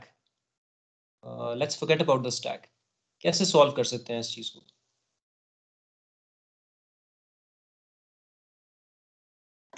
Can anyone give an idea? I think you have given already the idea. I have given the idea, but I think if you don't have a stack, let's say मैंने loops लगा के, आपको loops का पता है, हाँ, basically loop के साथ ही करना है ना. अब बेसिकली अगर हम कह रहे हैं कि हमारे पास स्टैक नहीं है और ये आपने करना है, और तुमने जो बात की है, the bracket that opens last should end first. Close first. Isn't it the perfect algo? It is the algo, but there is a very important thing here. If I don't have a stack, then I cannot implement this algo efficiently. That is the point. Okay? Yes, मैं ये कह रहा हूँ कि basically ये किया जा सकता है, लेकिन it will not be efficient. But can any student answer this कि ये वो algo क्या होगा, कैसे करेंगे काम? क्या algo कर सकते हैं? stack वगैरह नहीं है, क्या algo हो सकता है कुछ? हाँ, स्टैक के बगैर करना है, कैसे करेंगे? जैसे मर्जी करें, बताएं कैसे करेंगे ये वाली बात. रिकरियन भी नहीं कर सकते? रिकरियन तो स्टैक ही होगी. रिकरियन तो अंडरलाइन स्टैक ही है ना जो इस्तेमाल होगा. सर आई थिंक इसमें इस तरह हो सकता है कि हम एक वेक्टर में इनपुट करते जाएं और जैसे ही हमारे पास एक क्लोज ब्रैकेट आए तो उससे जो पिछला उसका पेयर बन रहा है उसके मतलब फॉर एग्जांपल जब पहला क्लोज ब्रैकेट आएगा तो उससे जो बिल्कुल पिछला होगा वो उसी के मतलब उसी का ओपन वाला होना चाहिए. फॉर एग्जांपल अगर राउंड क्लोज है तो राउंड ही ओपन होना चाहिए. तो हम एक बस एक काउंटर रख लें जो कि हम माइनस माइनस करते जाएं and for each closed entry close bracket that comes in, हम देखें कि उसका जो काउंटर के इंडेक्स पे जो भी चीज़ पड़ी हुई है वो उसी का ओपन ब्रैकेट हो, उसी टाइप का ओपन ब्रैकेट हो. बिल्कुल ठीक और आई थिंक एक और भी काम तुम्हें करना पड़ेगा कि उन दोनों को तुम्हें वहां से रिमूव करना पड़ेगा। एग्जैक्टली ये नहीं उसका डैश रखना पड़ेगा, समथिंग लाइक दैट, और empty, something like that. So what you're saying is we scan, let's say, क्योंकि डाटा तो पड़ा हुआ है ना, तो we scan left to right, और at some point I find a closing bracket like this, okay, जो उन्होंने आइडिया दी है, और अब हम देखते हैं कि जो ही हमें क्लोजिंग ब्रैकेट मिली तो जो इससे पीछे ओपनिंग थी वो उसकी मैचिंग ओपनिंग होनी चाहिए, कि हमने कहा कि जो लाजमी नहीं है कि उसके इमीडिएट लेफ्ट पे पड़ी हो। the first bracket to okay look the first bracket that the first to close must be the last to open, okay। Sir मेरा क्वेश्चन है, बताइए। जी, अगर एक बहुत बड़ी फाइल है जिसमें काफी ज्यादा डाटा है, उसमें मैंने अगर चेक करना हो कि बैलेंस्ड है या नहीं, तो उसमें स्टैक यूज करना लाइक ज्यादा फीजिबल है? देखिए तुम स्टैक पे बात ही नहीं करे ना अभी, तो स्टैक पे बात नहीं कर रहे, लेकिन वो जो फाइल का बड़ा होना ना, दैट्स अ डिफरेंट इशू। वो तो उसको हल करने के लिए हमें कुछ और सॉल्यूशंस की बात करनी पड़ेगी, that's not directly related to stack I guess. Sir अगर जी सर यहाँ पे ये वेक्टर स्टैक की तरह यूज नहीं हो रहा? अभी तो स्टैक की तरह यूज नहीं हो रहा, अभी तो सिर्फ डाटा पड़ा हुआ है इस वेक्टर में, और मैं इस पूरे वेक्टर को स्कैन कर रहा हूँ। अगर मैं उनके एल्गोरिथम की बात करूँ तो मैं सिर्फ उस वेक्टर को स्कैन कर रहा हूँ।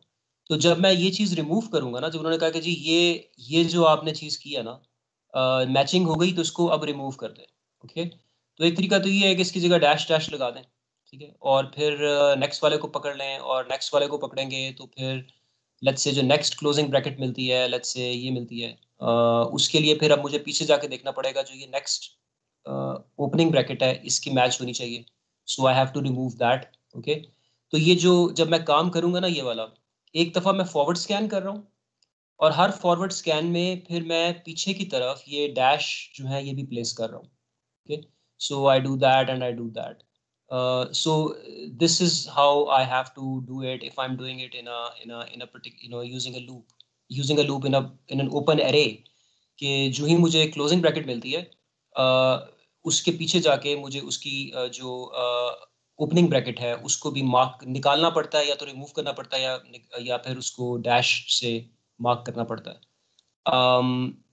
एक और चीज़ ये भी हो सकती थी कि मैं इसको रिमूव कर दूँ। अगर मैं इसको रिमूव कर देता हूँ, that will be even more costly, right? अगर मैं इसको रिमूव करता हूँ, then I have to shift everything. That means कि मैं जो स्कैन कर रहा हूँ, मेरा स्कैन जो है उसमें n स्टेप्स लग रहे हैं, और हर n स्टेप्स में फिर मैं डाटा को पीछे शिफ्ट भी कर रहा हूँ, right? So that would mean it will be like n square total time.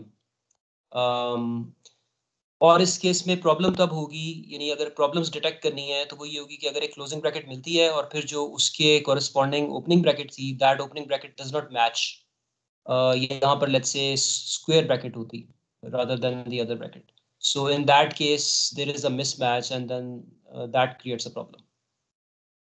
Okay, so meaning we could do it, but what we are doing in this vector is that we are trying to implement a logic, and a lot of checks have to be placed, and extra data has to be entered into it and all that. So it's not the most elegant solution to solve this problem. और अगर हम ये जो हिस्सा जो हमने check कर लिया है, अगर हम इसको रिमूव करना शुरू कर दें, तो then it becomes an inefficient solution, because then we have to shift all this data towards the left. So not the best way to solve it without using a stack. So ये आप सबको समझ में आ गई बात कि ये basically जो अभी हमने एल्गो बताया है वो n स्क्वायर सॉल्यूशन है।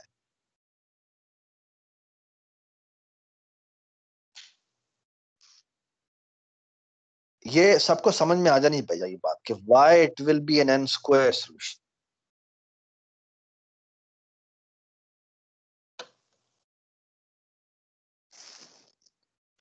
अगर आप डाटा को कोलैप्स करेंगे और डाटा को शिफ्ट करेंगे, सो n साइज का आपका पूरा स्कैन हो रहा है, और हर दफा अगर आप डाटा शिफ्ट करेंगे या मार्किंग करेंगे, you will have another pass, और आपका जो टाइम है that will become quadratic. So as compared to that, अगर हमारे पास stack हो, I will just use this. सारे में काम करें, एक छोटा सा काम करें, एक ना ऐसा करे 10 ब्रैकेट की ना एक वो बना दें, लिस्ट बना दें, और बिल्कुल परफेक्ट मैच होना चाहिए। 10 ब्रैकेट, 5 ओपनिंग 5 क्लोजिंग, ठीक है, परफेक्ट मैच बना दें।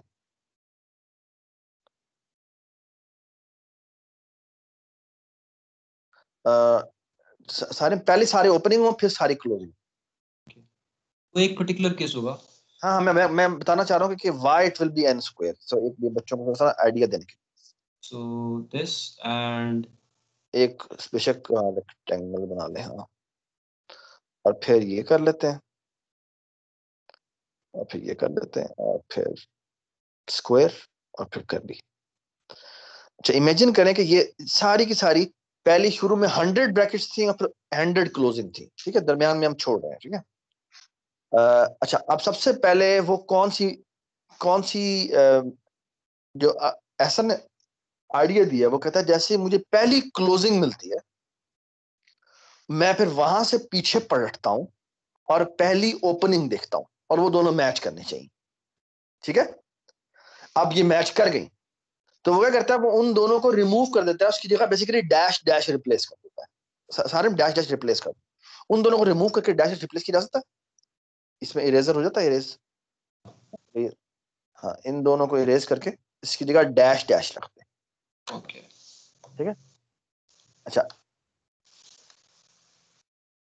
सो अब इसी एल्गो में एक और छोटी सी चेंज है, और वो चेंज ये है कि जो डैशेस हैं उनको हम अज्यूम कर रहे हैं कि वो हैं ही नहीं, लेकिन उसके ऊपर लूप थ्रू तो करना पड़ेगा, राइट। अब ये यही एसन का एल्गो दोबारा चलता है।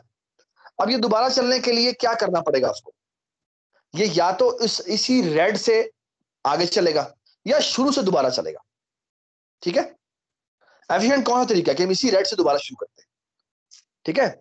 अब बेसिकली वो सेकंड ब्रैकेट पे जाता है, यानी बेसिकली यानी जो पहली अब क्लोजिंग आ रही है उस पे जाएगा, राइट, और यहां से वो पीछे पलटेगा। जब पीछे पलटेगा तो उसको 2 डैशेस के ऊपर से गुजरना पड़ेगा। ये बात समझ में आ रही है? तो बेसिकली क्या हो रहा है इसको Yes, yes. तो बेसिकली ये आप पहले उसको दो में ट्रेवर्स करना पड़ता, अब 4 में ट्रेवर्स करना पड़ रहा है। अगली दफा उसे 6 में ट्रेवर्स करना पड़ेगा, अगली दफा उसको 8 में ट्रेवर्स करना पड़ेगा, अगली दफा उसको 10 में ट्रेवर्स करना पड़ेगा। ये पूरा ऑल द वे बैक आएगा, तो डैशेस को तो उसने स्किप करना है। So you can actually see it is arithmetic series, but it is becoming arithmetic series, right? So this idea जो एसन ने दिया है, it will going to cost us n square time, ठीक है, which is extremely inefficient. Does it make sense to you now? Yes, sir. ठीक है, ये बात जो है ना, ये प्लीज आप लोग, मैंने भी सारे को रोक दिया, लेकिन आप लोगों को प्लीज ये बात जहां समझ में ना आए कि कैसे n स्क्वायर बन रहा है, आपको रोक के पूछना चाहिए, ठीक है। चलें जी, सारे now you can move forward. सही है, thank you Sarfaraz for this. So अब ऐसे करते हैं कि right, so if I want to do the same thing with stack, तो स्टैक के साथ बात ये ना कि स्टैक अगर हम रखेंगे तो स्टैक की मेमोरी है, तो stack is going to remember कि हमारे पास क्या क्या सीक्वेंस आया। और कोई एक सीक्वेंस ले लेते हैं, let's say let me take this sequence and let me see कि जो स्टैक है वो कैसे इसके साथ डील करेगा। तो हमारा एल्गोरिथम कुछ ऐसा हो सकता है कि I have a stack, let's say this is my stack, okay, just a minute, ये एक विंडो है, मुझे इसको नीचे कर लूँ, ओके, राइट। सो ये जो हमारा स्टैक है, जब हमारे पास इनपुट आती है और इनपुट हमारी ये है जिसको मैं स्कैन कर रहा हूँ लेफ्ट टू राइट, तो सबसे पहले मैं स्कैन करता हूँ when I get an opening bracket. So यही है ना कि हमने ये देखना है कि जो पहली क्लोजिंग ब्रैकेट आ रही है, जो लास्ट ओपनिंग ब्रैकेट थी वो उसको मैच करनी चाहिए, ओके। सो जब तक ओपनिंग ब्रैकेट्स आ रही हैं, we just remember that and we remember that in the stack. So stack is our memory right now. So सबसे पहली जो हमारे पास रे आई, वो जो जो ब्रैकेट आई वो एक ओपनिंग ब्रैकेट थी और वो हमने स्टैक में रिमेंबर कर दी, ओके। नेक्स्ट ब्रैकेट हमारे पास जो आई स्कैन करते वक्त, वो ये वाली ब्रैकेट है, ओके। तो ये भी ओपनिंग ब्रैकेट है, तो इसको हमने रिमेंबर कर लिया, okay, स्टैक के अंदर। So now stack is remembering, and since stack is LIFO, so जो सबसे पहले लास्ट में जो चीज़ आई थी वो सबसे रिसेंटली रिमेंबर्ड है, और उसके बाद जो शुरू में उससे पहले चीज़ आई थी वो उससे पीछे रिमेंबर्ड है। So the newest thing is at the top, so जो सबसे आखिर में ओपन हुई थी वो यहाँ पर है ऊपर। और जब नेक्स्ट स्कैन करते हैं तो ये क्लोजिंग ब्रैकेट आई, तो जब ये क्लोजिंग ब्रैकेट हमारे पास आती है, now we see that the last opening bracket to match with this closing bracket, that should be at the top of the stack. Okay, if the top of the stack is not matching with this bracket, it means that there is a problem in the bracketing. और ये जो logic है वो actually exactly यही logic है जो हमने यहाँ लिखा हुआ है, ये the bracket that opens last should close first. So यहाँ पर लेकिन एक बड़ी खूबसूरत बात है, और वो खूबसूरत बात ये है कि जब आप मैच करता है तो उस केस में हम रिमूव कर देते हैं। हाँ, और रिमूव करना इज बेसिकली इक्विवेलेंट टू कि वहां पर जो हम डैशेस को मूव करते थे वो हमारा टाइम वेस्ट होता था, वो हमारा काफी टाइम वेस्ट होता था उन डैशेस के ऊपर मूव करना। So what stack is doing is कि बेसिकली वो जो डैशेस पे मूवमेंट थी ना उसको उसने स्किप करवा दिया। तो इसलिए क्योंकि स्टैक की एक मेमोरी है, और जो इससे पीछे जो चीजें थी वो स्टैक में ऑलरेडी रिमेंबर्ड है। बिल्कुल सही बात। जो चीज ऊपर है वो ऑटोमेटिकली रिमूव हो गई, और just by doing this pop, with this single pop, what has happened is कि वो जो हम डैशेस लगा रहे थे, या हम डैशेस लगाते या यहाँ से रिमूव करते, वो करने की बजाय हमें एक सिंगल पॉप करना पड़ रहा है, कोई डैशेस या मार्क्स नहीं लगाने पड़ रहे। So we just remove the thing from the top, और अब हमारी ये जो टॉप हमने किया, ये जो रिमूव किया, इसका मतलब ये है कि जो इतनी प्रॉब्लम थी हमारी, ये वाली जो प्रॉब्लम थी, ये प्रॉब्लम एक तरह से वैनिश हो गई है, दिस प्रॉब्लम इज गॉन। इतना जो हिस्सा था वो बैलेंस्ड मिल गया है हमें, और it's not a problem anymore. अब हमारा स्कैन कंटिन्यू कर सकता है इससे आगे से, और जब हमारा स्कैन कंटिन्यू करेगा, सो जो नेक्स्ट हम कंटिन्यू करेंगे, जो नेक्स्ट ब्रैकेट हम देखेंगे वो ये वाली ब्रैकेट है, जो हमारा स्कैन कंटिन्यू करेगा। So this is another opening bracket, and what we do is we put this opening bracket here. Okay, and the opening bracket, the next bracket that we get in the scan is this one. Okay, जब ये bracket आती है तो this bracket waits here, और देखते हैं कि top of the stack पे क्या matching bracket है इसकी opening bracket, वो यहाँ मौजूद है। So again this is fine, and it means that this portion composed of this bracket and this bracket, this is also balanced. Okay, ये bracket और ये bracket जो है ये balanced part है, तो ये भी जो है खत्म हो जाएगा। So what happens is we simply, अगर हमें एक balance मिल जाता है at the top of the stack, what we do is, what we do is pop it. Okay, तो ये जो top पे चीज़ है वो pop हो गई। Okay, और ये scan हमने किया, ये खत्म हो गया। इसका मतलब है ये जो दो brackets थी ये भी एक तरह से प्रॉब्लम में से खत्म हो गई। यहाँ तक का हमें बैलेंस्ड, जो इंटरनल सारा हिस्सा था वो बैलेंस था। So it's done, it's already, it's like logically it's gone. और एंड पे जब हमारा स्कैन मजीद आगे चलता जाता है तो एंड पे we get to, just a minute, end पे we get to this part, this last bracket. Okay, और ये ब्रैकेट एक्सपेक्ट करेगी कि टॉप ऑफ द स्टैक पे, और टॉप ऑफ द स्टैक इस पॉप के बाद अब टॉप ऑफ द स्टैक जो है वो हमारे पास ये टॉप एलिमेंट है स्टैक का। So this and this bracket they have to match, which they do, and when that happens we pop the element. और जो इस केस पे अब हमारे पास जो एलिमेंट है that's this element. So this is gone, stack is now empty, and logically this entire problem is solved. So at the end of the day, if the stack is empty, it means the brackets were balanced. Okay, now my question to you is the following, and I'm going to ask this question in the reverse order actually. Let's say कि आप पूरा algorithm चला लेते हैं, और पूरा algorithm चलाने के बाद कुछ ऐसा होता है कि you have, let's say, one bracket here. Okay, what does this mean? the scan is complete. You have seen everything and the loop has terminated, but this stack is not empty, it has this bracket. What does that mean? Bracket balance नहीं है, bracket balance नहीं थी, और ज्यादा specifically अगर कहें उसका मतलब है कि ये जो ओपनिंग ब्रैकेट थी इसकी कोई क्लोजिंग ब्रैकेट नहीं मिली। सो अगर at the end of the day, so let's talk about all the situations जिसमें कि आप इनवैलिड ब्रैकेटिंग की बात कर सकते हैं। एक तो ये कि स्टैक एम्प्टी नहीं है। अगर स्टैक एम्प्टी नहीं है, उसमें कुछ बचा हुआ है, ये चीज बची हुई है, या एक से ज्यादा भी हो सकती है, हो सकता है ये बची हुई हो, 2-3 बची हुई हो, इसका मतलब होगा कि ये जो सारी ओपनिंग ब्रैकेट्स थी इनकी कोई क्लोजिंग मिली नहीं, तो ये अभी तक यहाँ पड़ी हुई हैं, मीनिंग कि there are more opening brackets than there are closing brackets. Okay, this is one situation. दूसरी सिचुएशन तो बड़ी सादा सी है, वो तो ये है कि अगर आप स्कैन कर रहे थे और आपके पास एक क्लोजिंग ब्रैकेट आती है, लेट्स से वो क्लोजिंग ब्रैकेट है इस किस्म की, और आप टॉप पे देखते हैं तो ओपनिंग ब्रैकेट आपकी ये है, मिसमैच हो गया। ओके, तो ये एक और फेलियर की सिचुएशन आ गई। तो पहली फेलियर की सिचुएशन ये आई कि स्टैक एम्प्टी नहीं है, लूप खत्म हो गई, स्टैक एम्प्टी नहीं है, यानी कि ज्यादा ओपनिंग ब्रैकेट्स थी। और दूसरी फेलियर की सिचुएशन ये हो गई कि मिसमैच आ गया। इसका मतलब है कि एक ओपनिंग ब्रैकेट के लिए कोई और क्लोजिंग ब्रैकेट है। अब मैं आपसे एक और क्वेश्चन कर लेता हूँ। लेट्स से कि मेरे पास एक सीक्वेंस है जिसमें मैंने अभी बताया कि अगर ज्यादा क्लोजिंग ब्रैकेट, ज्यादा ओपनिंग ब्रैकेट्स हैं, तो वो तो ये होगा कि स्टैक एम्प्टी नहीं होगा, एंड पे कुछ पड़ी होंगी।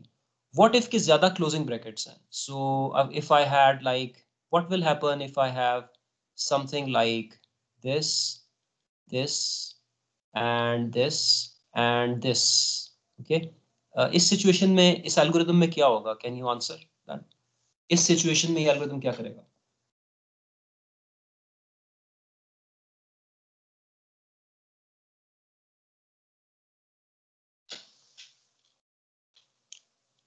Can anyone answer? So scan होगा इस साइड पे, क्या होगा सर? सर आप में से कोई भी ना इसको कोई कॉल पे बुला लिया करे कोई आंसर दे। सर हमारे पास ये होगा कि जो स्टैक है वो एम्प्टी हो जाएगी, लेकिन स्कैनिंग में हमारे पास जो क्लोजिंग ब्रैकेट, वो मतलब स्कैनिंग कंप्लीट नहीं होगी हमारे पास, इससे वो बैलेंस नहीं होगी। हाँ, मतलब ये है कि एक क्लोजिंग ब्रैकेट आएगी, और एक क्लोजिंग ब्रैकेट आएगी तो उसके लिए ये है कि जो स्टैक पे वो जाएगा और वो कहेगा कि मुझे एम्प्टी ब्रैकेट, मुझे टॉप पे से एक ब्रैकेट दो, लेकिन स्टैक एम्प्टी होगा। ओके, और इसका मतलब है कि इसके लिए कोई मैचिंग ओपनिंग ब्रैकेट है ही नहीं। So there is more up till now at this point in the stack, this point in the scan, there are more closing brackets than opening brackets. So ये 3 सिचुएशंस हैं। मैं इसको just totally repeat जल्दी से कर देता हूँ कि आपके पास लेट्स से कि जो टॉप पे पड़ी हुई ब्रैकेट है, ओपनिंग ब्रैकेट, वो आपकी क्लोजिंग ब्रैकेट से मैच नहीं करती। सो एक तो ये इशू हो सकता है। दूसरा इशू ये हो सकता है कि जब सारा प्रोसेस हो गया तो आपका एंड पे आपका स्टैक एम्प्टी नहीं है, इसका मतलब है ज्यादा ओपनिंग ब्रैकेट्स थी वो अभी तक अंदर पड़ी गई हैं। और तीसरा इशू ये हो सकता है कि आपके पास एक क्लोजिंग ब्रैकेट आई और आप वो it needs an opening bracket, लेकिन आपका स्टैक ऑलरेडी एम्प्टी है। ओके, सो इट मींस कि उसकी कॉरेस्पॉन्डिंग क्लोजिंग ब्रैकेट थी ही नहीं, ओपनिंग ब्रैकेट थी ही नहीं। सो ये कुछ केसेस मेरे को बताए। What I would want you guys to do is implement this code. Okay, तो इसका वी विल डू दिस। आज की जो एक्सरसाइजेस हैं उसमें एक क्वेश्चन आपके लिए ये होगा कि आप ये ब्रैकेट्स का जो कोड है, बैलेंस ब्रैकेट्स का कोड जो है वो इम्प्लीमेंट करें। मैं एक छोटा सा सवाल है, मेरे ख्याल में बहुत ही स्टूपिड सा है, लेकिन मैं कोई इनमें से बच्चों में से आंसर दे। इसके लिए जो स्टैक बनाएंगे वो किस डेटा टाइप का होगा?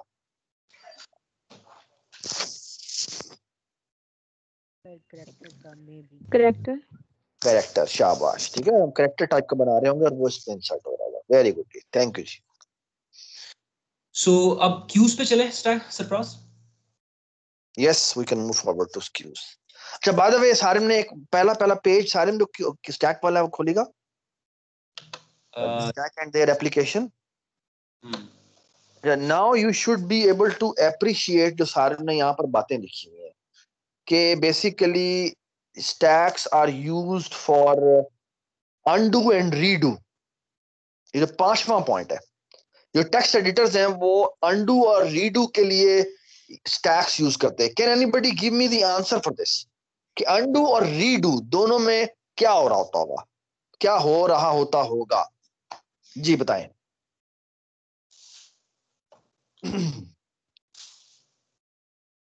अंडू बड़ा सिंपल सा है, but can anybody tell me undo redo together क्या वो क्या चीज हो रही होती है? सर अंडू में सर स्टैक में चीजें डालते जाते हैं और रीडू में हम वहां से वापस लेते जाते हैं। नहीं, गलत बात। पता नहीं, शायद तुम सही कह रहे हो लेकिन तुमने बोला सही नहीं।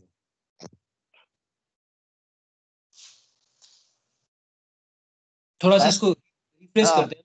रिफ्रेश हाँ। ऐसे करते हैं कि एक प्रोग्राम है, उसमें जो भी एक्शन होता है वो एक्शन का एक सीक्वेंस है ना, एक्शन 1, एक्शन 2, एक्शन 3, इस तरह चल रहा है काम। ओके, और जब आप अनडू करते हैं, लेट्स से अभी एक्शन 1, एक्शन 2, एक्शन 3 हुआ, अनडू करते हैं तो एक्शन 3 अनडू होना चाहिए। तो you should have access to action 3, you undo it, and after that अगर दोबारा अनडू होता है तो एक्शन 2 जो था वो अनडू हो जाना चाहिए। अब अगर मैं रीडू करूं तो एक्शन 2 होना चाहिए, और फिर रीडू करूं तो एक्शन 3 होना चाहिए। हाँ, है ना सर? इसमें हम 2 स्टैक्स यूज कर लें, जब अनडू हो तो हम उसको दूसरी वाली स्टैक में डालते जाएं। बोलिए कौन बोला? सना। जबरदस्त, excellent. So basically you use 2 stacks. So notepads और ये जितने भी एडिटर्स हैं वो बेसिकली 2 स्टैक्स यूज करते हैं, यानी अनडू से निकालते जाते हैं और रीडू में डालते जाते हैं। लेकिन अगर रीडू के बाद अगर आपने लिखना शुरू कर दिया तो फिर वो एक और काम भी करते हैं। वो क्या काम करते हैं? यानी आपने अनडू किया तो उसने उसको निकाल के रीडू वाले स्टैक में डाल दिया, लेकिन अगर आपने लिखना शुरू कर दिया तो फिर वो आप रीडू नहीं कर सकता। तो इसलिए इसके लिए से क्या करना पड़ेगा?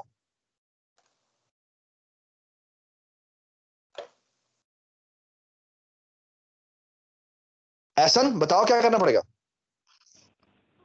डिलीट करनी पड़ेगी।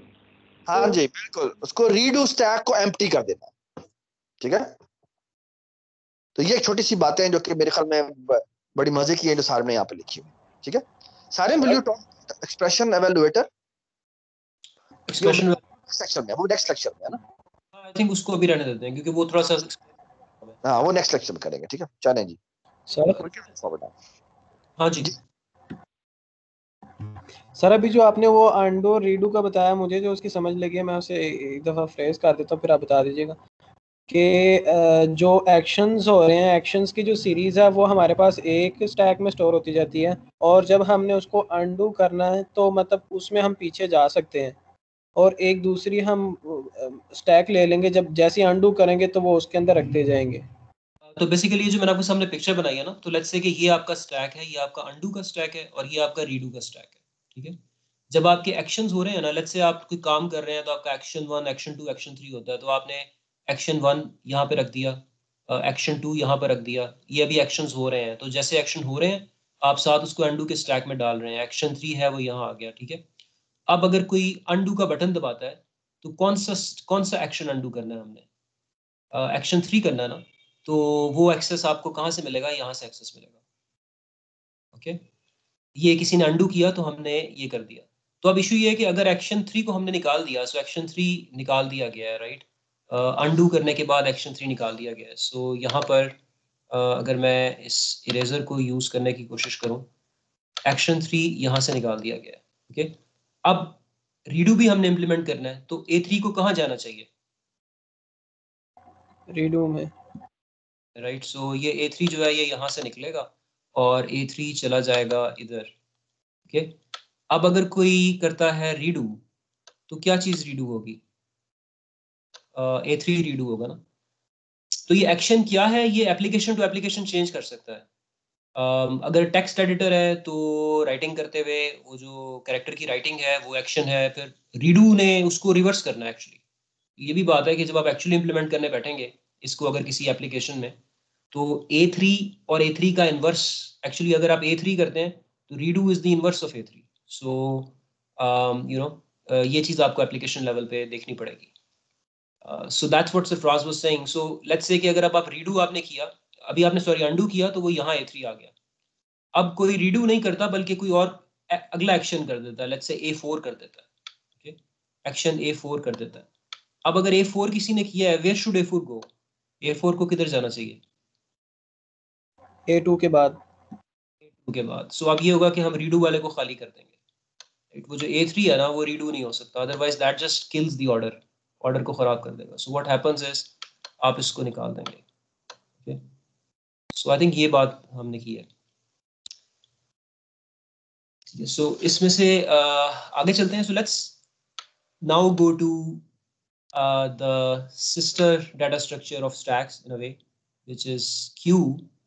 और क्यू के बारे में देखिए, क्यू को समझाने के लिए, जैसे वो स्टैक में हमने बात की थी ना उसकी टेस्ट ट्यूब की, तो क्यू के बारे में हम सोच सकते हैं कि हमारे पास ये जो ड्राइव थ्रूज हैं, जो मैकडोनल्ड्स का ड्राइव थ्रू है for example, it's a Q. अब गाड़ियां एक तरफ से एंटर होती हैं और जो गाड़ी पहले एंटर हुई वही गाड़ी पहले निकलेगी वहां से। So first in first out is what a queue is. Actually all queues are not first in first out. कुछ ऐसी भी क्यूज होंगी जो कि प्रायोरिटी की बेस पे, यानी जो चीज़ें उसमें जाती हैं पहले आप उनमें चीज़ें एंटर करते हैं और जब निकलती हैं बाहर तो जिस चीज़ की प्रायोरिटी ज़्यादा है वो पहले आएगी। तो ऐसी क्यू भी हो सकती है, लेकिन जो क्यू हम अब देखने वाले हैं it is just first in first out Q. Okay, कि जो चीज़ पहले जाएगी वो पहले वापस आ जाएगी। सो जो क्यूज हैं they are FIFO data structures. Okay, that whatever goes in first it has to come out first। okay, this is the exact opposite of a stack which we said was a LIFO data structure। तो यहाँ पर मैंने cues की जो सारी definitions है ना, वो सारी एप्लीकेशंस ऑब्वियसली लिस्ट उस तरह नहीं की जा सकती स्पेसिफिकली, लेकिन मैंने यहाँ ब्रॉड कैटेगरीज आपको दे दी हैं कि आपको कहाँ कहाँ क्यू नजर आना, आपको नजर आ सकती है queue. First come first serve का लॉजिक अगर आप कहीं लगा रहे हैं किसी एल्गोरिथम में, मीनिंग जो चीज कोई जॉब आ रही है जो पहले आती है पहले उसको सर्व करो, क्योंकि जैसे तो वो एक क्यू होगी। जैसे एक बस का जो टिकट का काउंटर है वहां पे जो क्यू है that's a first come first serve algorithm. Okay, similarly round robin, मतलब अगर आपने राउंड फर्स्ट फैशन में कोई काम करना है तो अगेन जो पहले चीज आई है वो पहले करें, उसके बाद आने वाली चीज को बाद में करें, and you keep on doing it circularly. Okay, so you can use a Q for that. फिर एक जो बहुत ही ज्यादा कॉमन यूज है क्यूज की, वो वेटिंग क्यूज है। और ये कंप्यूटर साइंस में सॉफ्टवेयर्स में बहुत ज्यादा वेटिंग क्यूज हमें जगह जगह मिलती हैं। यहाँ पे मैंने कुछ एग्जांपल लिखे हैं। Message cues, right? मैसेजेस जो हैं इनबॉक्स में आ रहे हैं तो that's a Q of messages based on time. जो पहले आया है मैसेज वो पहले होना चाहिए। अगर आपके आउटबॉक्स में मैसेजेस पड़े हैं तो वो क्यू में पड़े हैं अभी सेंड करने के लिए। जो मैसेजेस आपके पहले आपने लिखे थे, पहले सेंड किए थे, वो आउटबॉक्स में उस क्यू में पहले हैं, they will be sent first, and the things which are later will be sent later, dispatched later। Similarly printing queues, अगर printers के ऊपर कोई जॉब आ रही है तो जो जॉब्स पहले आई हैं उनको पहले सर्विस होना चाहिए, तो अगेन क्यूज हो गई। प्रोसेस क्यूज, इनफैक्ट कोई भी शेयर्ड रिसोर्स है, अगर कोई नेटवर्क रिसोर्स है, शेयर्ड रिसोर्स है, उसके लिए अगर आपने वेटिंग करनी है, जॉब्स आई हुई हैं और वेटिंग करनी है, तो वो एक फीफो क्यू में वेट करेंगी कि जो चीज जो पहले आया है वो पहले सर्व होगा। ओके, ये जो तीसरा पॉइंट है, ये आपने चूंकि पहले डाटा स्ट्रक्चर पढ़ा होगा तो शायद आपको इस चीज़ का पता हो कि आप मुख्तलिफ दूसरे डाटा स्ट्रक्चर्स में से ट्रिवर्स करने के लिए कई दफ़ा क्यूज को इस्तेमाल करते हैं, बिकॉज आपको फीफो लॉजिक चाहिए होता है उसके अंदर। इस पॉइंट को मैं ज़्यादा एक्सप्लेन नहीं करूँगा, we will I just mentioned it here क्योंकि आगे जाके हम इसको रेफर करेंगे। और रियल लाइफ सिमुलेशंस में अगेन वो जैसे मैंने एग्जांपल की दिया ड्राइव थ्रू का, एयरपोर्ट के अगर आपने प्लेन्स की क्यूज दिखानी है एटसेट्रा, तो उन सिमुलेशंस में आपको फिर क्यूज यूज करनी पड़ेंगी to implement them etcetera. So this is just motivate that. just to mention one more thing कि basically robots जो closest path निकालते हैं वो भी queues के थ्रू निकालते हैं, ठीक है, which is basically becomes in the end become graph। लेकिन बेसिकली ये जो क्यू का डेटा स्ट्रक्चर है ये आपको जगह जगह मिलेगा, ठीक है। इवन आपका जो आपका गूगल मैप है वो भी बेसिकली जो पाथ फाइंडिंग करता है वो उसमें भी क्यूज यूज होती है, ठीक है, जो कि हम बड़ी डिटेल में देखेंगे जब we will going to talk about graphs in the end. ठीक है, सो क्यूज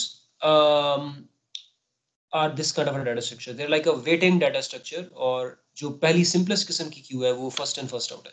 सो मैं यहाँ पर कुछ पिक्चर्स के जरिए first in first out Q जो है उसको जल्दी से मैं उसके बारे में बात करता हूँ, और उसमें जो मेन इशू है उसके बारे में बात करता हूँ।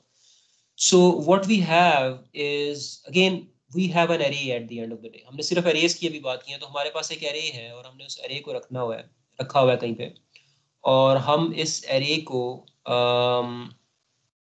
array को यूज करके एक queue को implement करना चाहते हैं।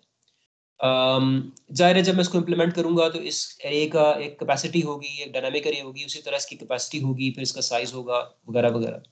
Stack में ये था कि हमारे पास स्टैक में एक टॉप था, और जो स्टैक थी वो You are talking about ADT now? क्यों हाँ, ADT बात कर देता हूँ उसकी बात। तो जो पहले मैं जरा एरे की बात करता हूँ, and then I will talk about that. So इसी तरह एक एरे है और उसमें मैंने क्यू बनानी है ना, तो क्यू बनाने के लिए मुझे जो डाटा रखना है उस क्यू में, that data should be entered into that Q. So may be वो डाटा मैं इस तरह से एंटर करना शुरू करता हूँ फ्रॉम हियर, और नेक्स्ट एलिमेंट, सो पहला एलिमेंट आया मैंने उसको क्यू में डाल दिया, फिर सेकंड एलिमेंट आया फिर उसको क्यू में डाल दिया। So there has to be a function to enter stuff into the queue, okay, and then there should be a function to remove stuff from the queue. Okay, so stack में जो हम जो addition कर रहे थे, stack में elements add कर रहे थे, that was using a function called push. Okay, so जो हमारा queue है, let me just talk about it here. Okay, so हम queue की जो ADT की बात करेंगे, उसमें जब हम एक element को add करते हैं तो उसका function है enqueue. Okay, so this will be add an element into the queue. तो जो मैंने ऊपर पिक्चर बनाई वो इसलिए थी जस्ट टू शो यू कि जब एलिमेंट ऐड होना है, तो जब भी एक एलिमेंट ऐड होता है तो वो उस क्यू की, अगर आप एक क्यू को इमेजिन करें, एक टिकट की विंडो के सामने क्यू लगी हुई है, तो नया एलिमेंट हमेशा उस क्यू के एंड पे या रियर पे ऐड होता है। ओके, सो जिस तरह मैंने ये एलिमेंट्स डाले, let me go back to that picture again. तो इसमें जब एलिमेंट्स ऐड होंगे तो नेक्स्ट एलिमेंट जब ऐड होना है तो वो इस जगह ऐड होना है, जो कि ये जो बनती हुई क्यू है उसका ये पिछला हिस्सा या इसका रियर है। So it means I have to have, जैसे स्टैक में टॉप था, I have to have a rear here, let me like represented with R. तो जब नेक्स्ट एलिमेंट आएगा it should go to the rear like this. इस तरह से हमारी क्यू ग्रो करेगी। इसी तरह जब नेक्स्ट एलिमेंट इसके बाद आएगा तो हमारा जो रियर है it will be here, okay, और नेक्स्ट एलिमेंट जो है वो इस रियर में आना चाहिए। ओके, सो अगर हम एडीटी की बात करते हैं तो जो एनक्यू है जो कि एलिमेंट को ऐड कर रहा है, NQX add an element into the queue, so यहाँ पे मैं ब्रैकेट में लिख देता हूँ at the rear, okay, यहाँ पर एलिमेंट ऐड होगा। जो रिमूव करना है क्यू में से, that will be the function called DQ, okay, और ये जो DQ होना है ये कहाँ से होना है, तो स्टैक में ये था कि जो पुश था वो भी टॉप पे था और जो पॉप था वो भी टॉप से था, लेकिन आप देख सकते हैं कि क्यू में इशू अब क्या होगा कि जब मैंने एक एलिमेंट ऐड किया तो एलिमेंट तो मैंने ऐड तो किया रियर से, सो नेक्स्ट एलिमेंट अगर यहाँ आया है उससे अगला एलिमेंट यहाँ आया है, रियर पे आ रहा है, लेकिन जब रिमूव करना है, DQ करना है, तो रियर से रिमूव नहीं होगा, राइट। तो क्यू में जो आखिरी एलिमेंट आया है वो तो अभी अभी आया है, जो सबसे पहले एलिमेंट आया था, जो फर्स्ट आया था, फर्स्ट इन जो हुआ था, वो ये एलिमेंट था जो कि उसके फ्रंट पे है, okay. So I will have to remove from the front. So it basically means that the queue has to keep track of two places. One is the rear, जहाँ पर नया एलिमेंट आना है, and the other is the front, जहाँ पर कि आपका oldest element जो था, जो क्यू के शुरू के टॉप के हिस्से में है, जो टिकट विंडो पे खड़ा हुआ है आदमी, that front also has to be taken care of. That has to be kept in mind. उसका भी ट्रैक हमें रखना पड़ेगा। So जो DQ है उसको अगर मैंने यहाँ लिखना हो तो DQ would be remove the element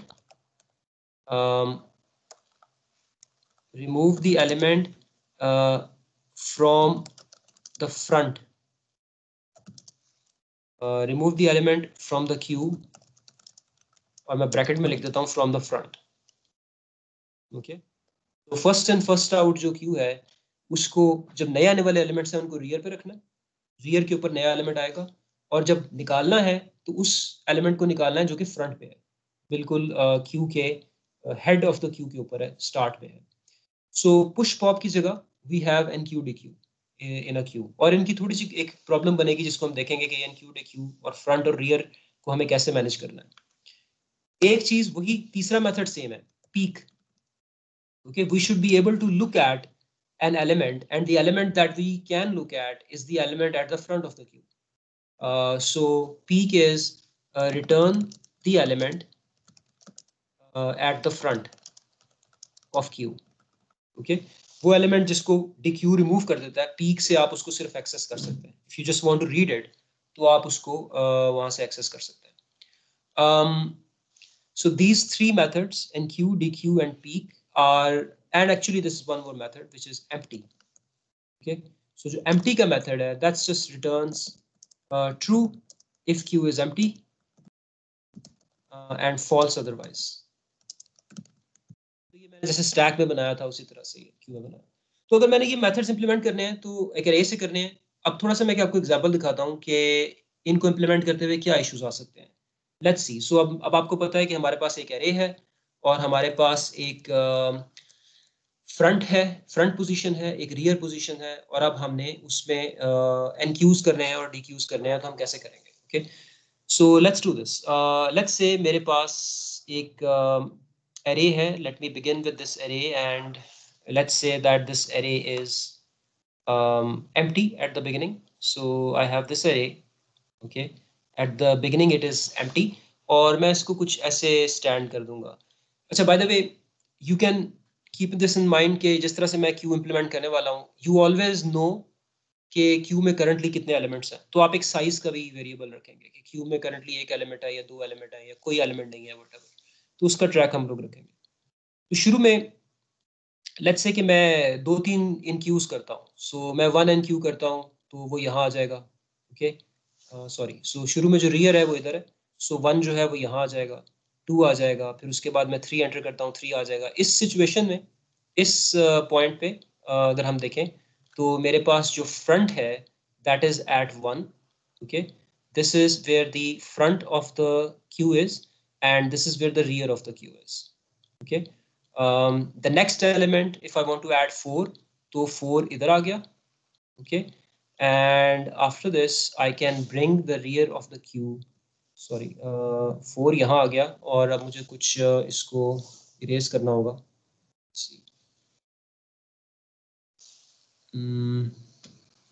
Okay, so जो rear है that is now pointing to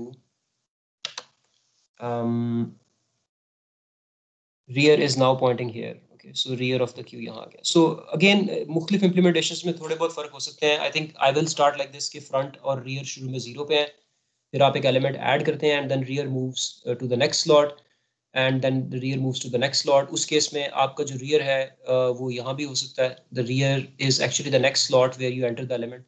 So this is how you can manage it. So हमेशा जो next element आएगा वो next rear पे आएगा.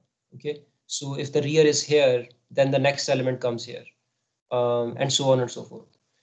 So एक example लेते हैं. Let's see कि ये काम होता है और उसके बाद मैं data add किए जाता हूँ. So I have 4 and then I have 5 here and then I have 6 here and then I have 6 and then 7 and then 8, and let's say कि इतना कुछ करने के बाद अब हमारी जो array है वो exhaust हो गई है. Okay, but after this जब इतने सारे NQs हुए, तो इतने सारे NQs होने के बाद now okay. सारिम एक बात और यहाँ पे छोटी सी. So are you talking about regrow now? नहीं, अभी मैं not talking about regrow. Okay. So basically यहाँ तक हुआ, और rear जो है अब इसके बाद obviously जाहिर है कि array अब खत्म हो गई है, लेकिन let's say कि हम कोई और NQ नहीं करते. Okay, अब क्या होता है कि कुछ DQs होते हैं. आप एक दफ़ा DQ करते हैं. अगर आप एक दफ़ा DQ करते हैं तो DQ कैसे होगा? बेसिकली आपका जो फ्रंट है उस पर DQ होना होता है, सो आपका फ्रंट यहाँ मूव कर जाएगा. ओके, और जो आपका ये पिछले वाला फ्रंट था दिस इज गॉन. ओके, सो आपका फ्रंट जो है वो आगे मूव कर गया. आफ्टर दैट एक और एक छोटी सी बात। अच्छा, मैं बच्चों से एक सवाल करना चाहता हूँ कि सारिम ने ना फ्रंट को आगे मूव कर दिया, ठीक है, यानी एफ पहले 0th इंडेक्स पे था, 1th इंडेक्स पे पॉइंट कर रहा है। अगर सारिम ये फ्रंट को आगे मूव ना करता और अगली तमाम वैल्यूज को पीछे शिफ्ट कर देता। नहीं सरफराज, अभी ठहरो, अभी ठहर जाओ सरफराज। अच्छा ठीक है, ठीक है, just forget about it whatever he said.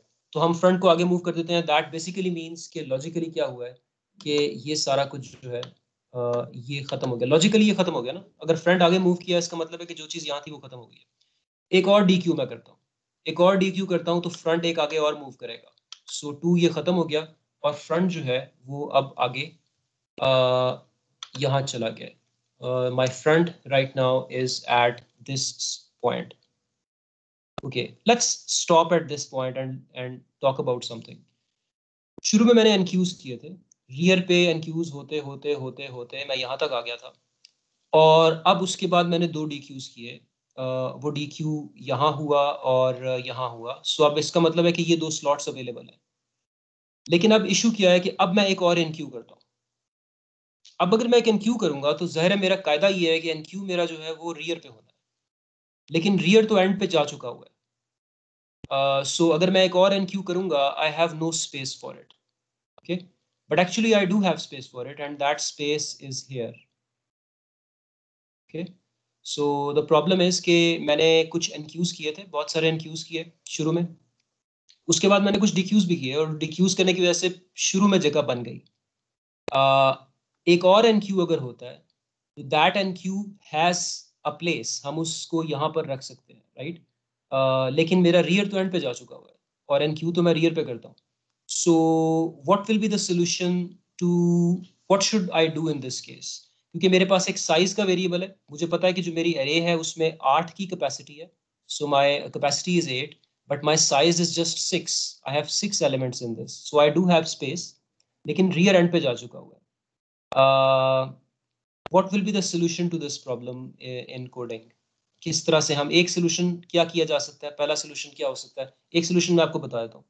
एक सोल्यूशन ये है कि भाई ये एम्प्टी है, तो ऐसे करें कि इस पूरे डाटा को उठाएं, जैसे सरफराज अभी कह रहे थे कि इस पूरे डाटा को, जो यहाँ से यहाँ तक डाटा है, इस पूरे डाटा को उठाएं और उसे पीछे शिफ्ट कर दें, okay?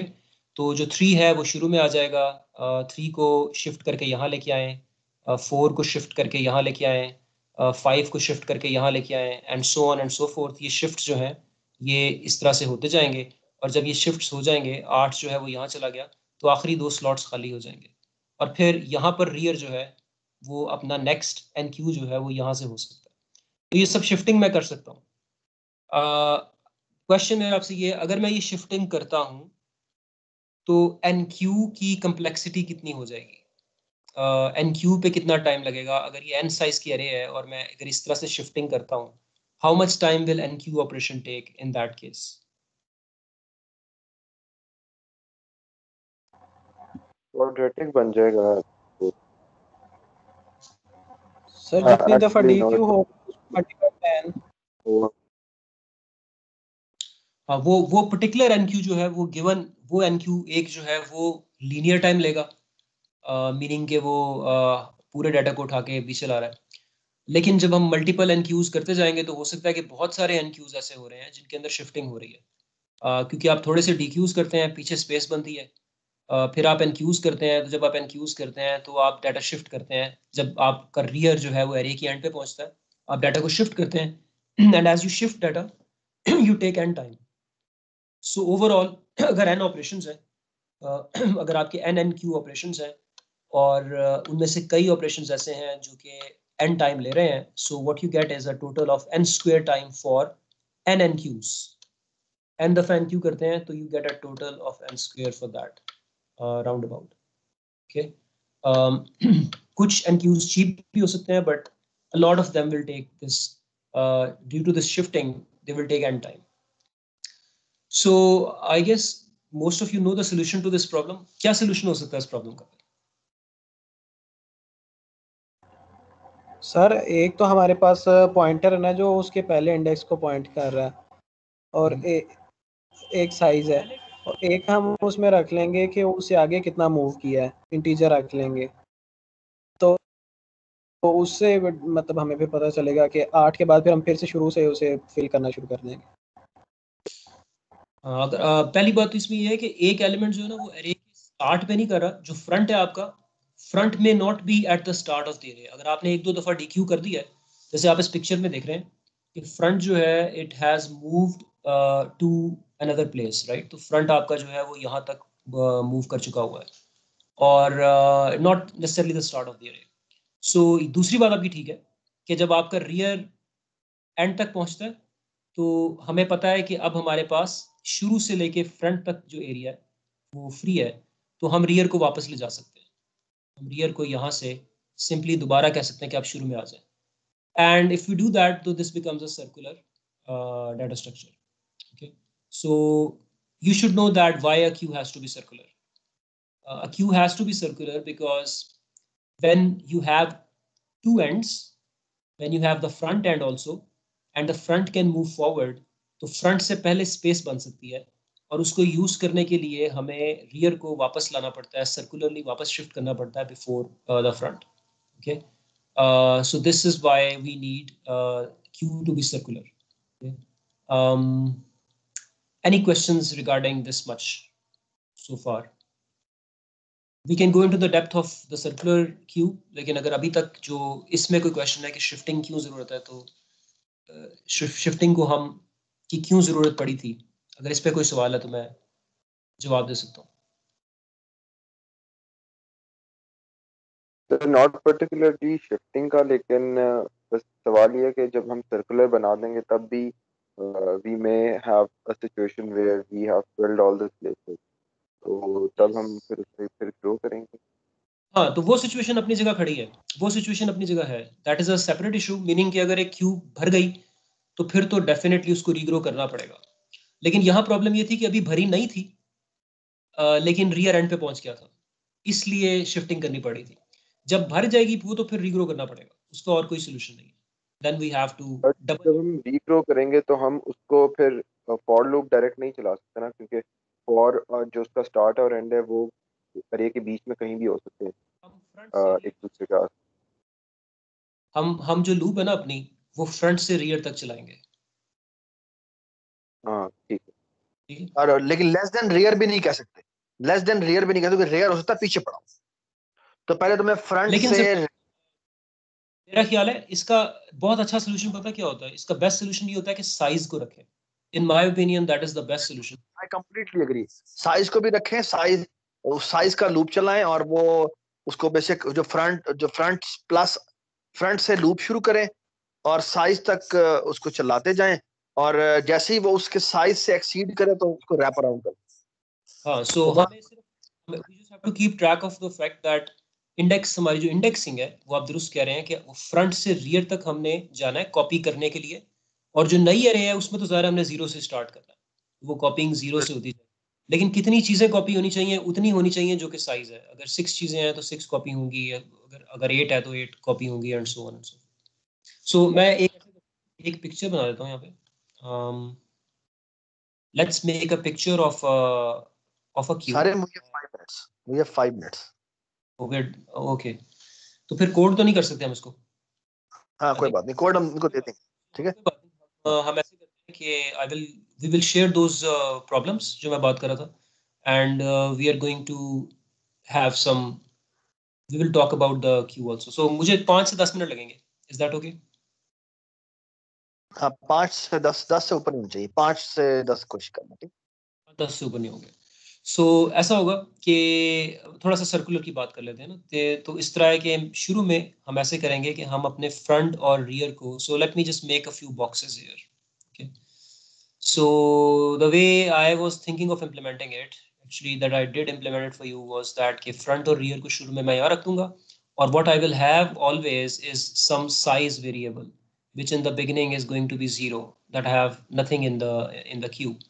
Then after that I put something here, so जो rear है it points to where you want to put something. So जब NQ होगा 1 goes here for instance, and then after that 2 goes here, और फिर 3 आता है and it goes here, and every time So after 3 goes here, your rear is here, okay, and then 4, so 4 goes here, okay, at the rear, and then the rear goes here, okay, and then your 5 comes here, and so on and so forth.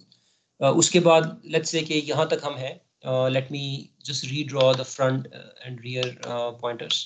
So currently situation ये है कि आपके पास front आपका शुरू में ही है, और जो rear है it is now at this place.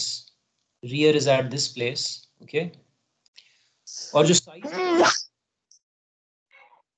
जो size है that size is at this point 5. Okay, there are 5 elements in this queue. Okay, इस पॉइंट पे लेट्स से कुछ DQs होंगे. तो जब DQs होते हैं तो 2 DQs होते हैं. सो लेट्स से फ्रंट आपका जो है वो मूव करेगा. जब DQ होगा फ्रंट विल एक DQ के बाद फ्रंट यहाँ मूव करेगा, एक और DQ के बाद फ्रंट यहाँ मूव करेगा. So after those 2 DQs your front is here. Okay, so basically the situation is that front यहाँ पर खड़ा है और रियर यहाँ पर है. So logically this is gone, this is gone, okay, after 2 DQs. So your queue is of size 3 at this point, okay.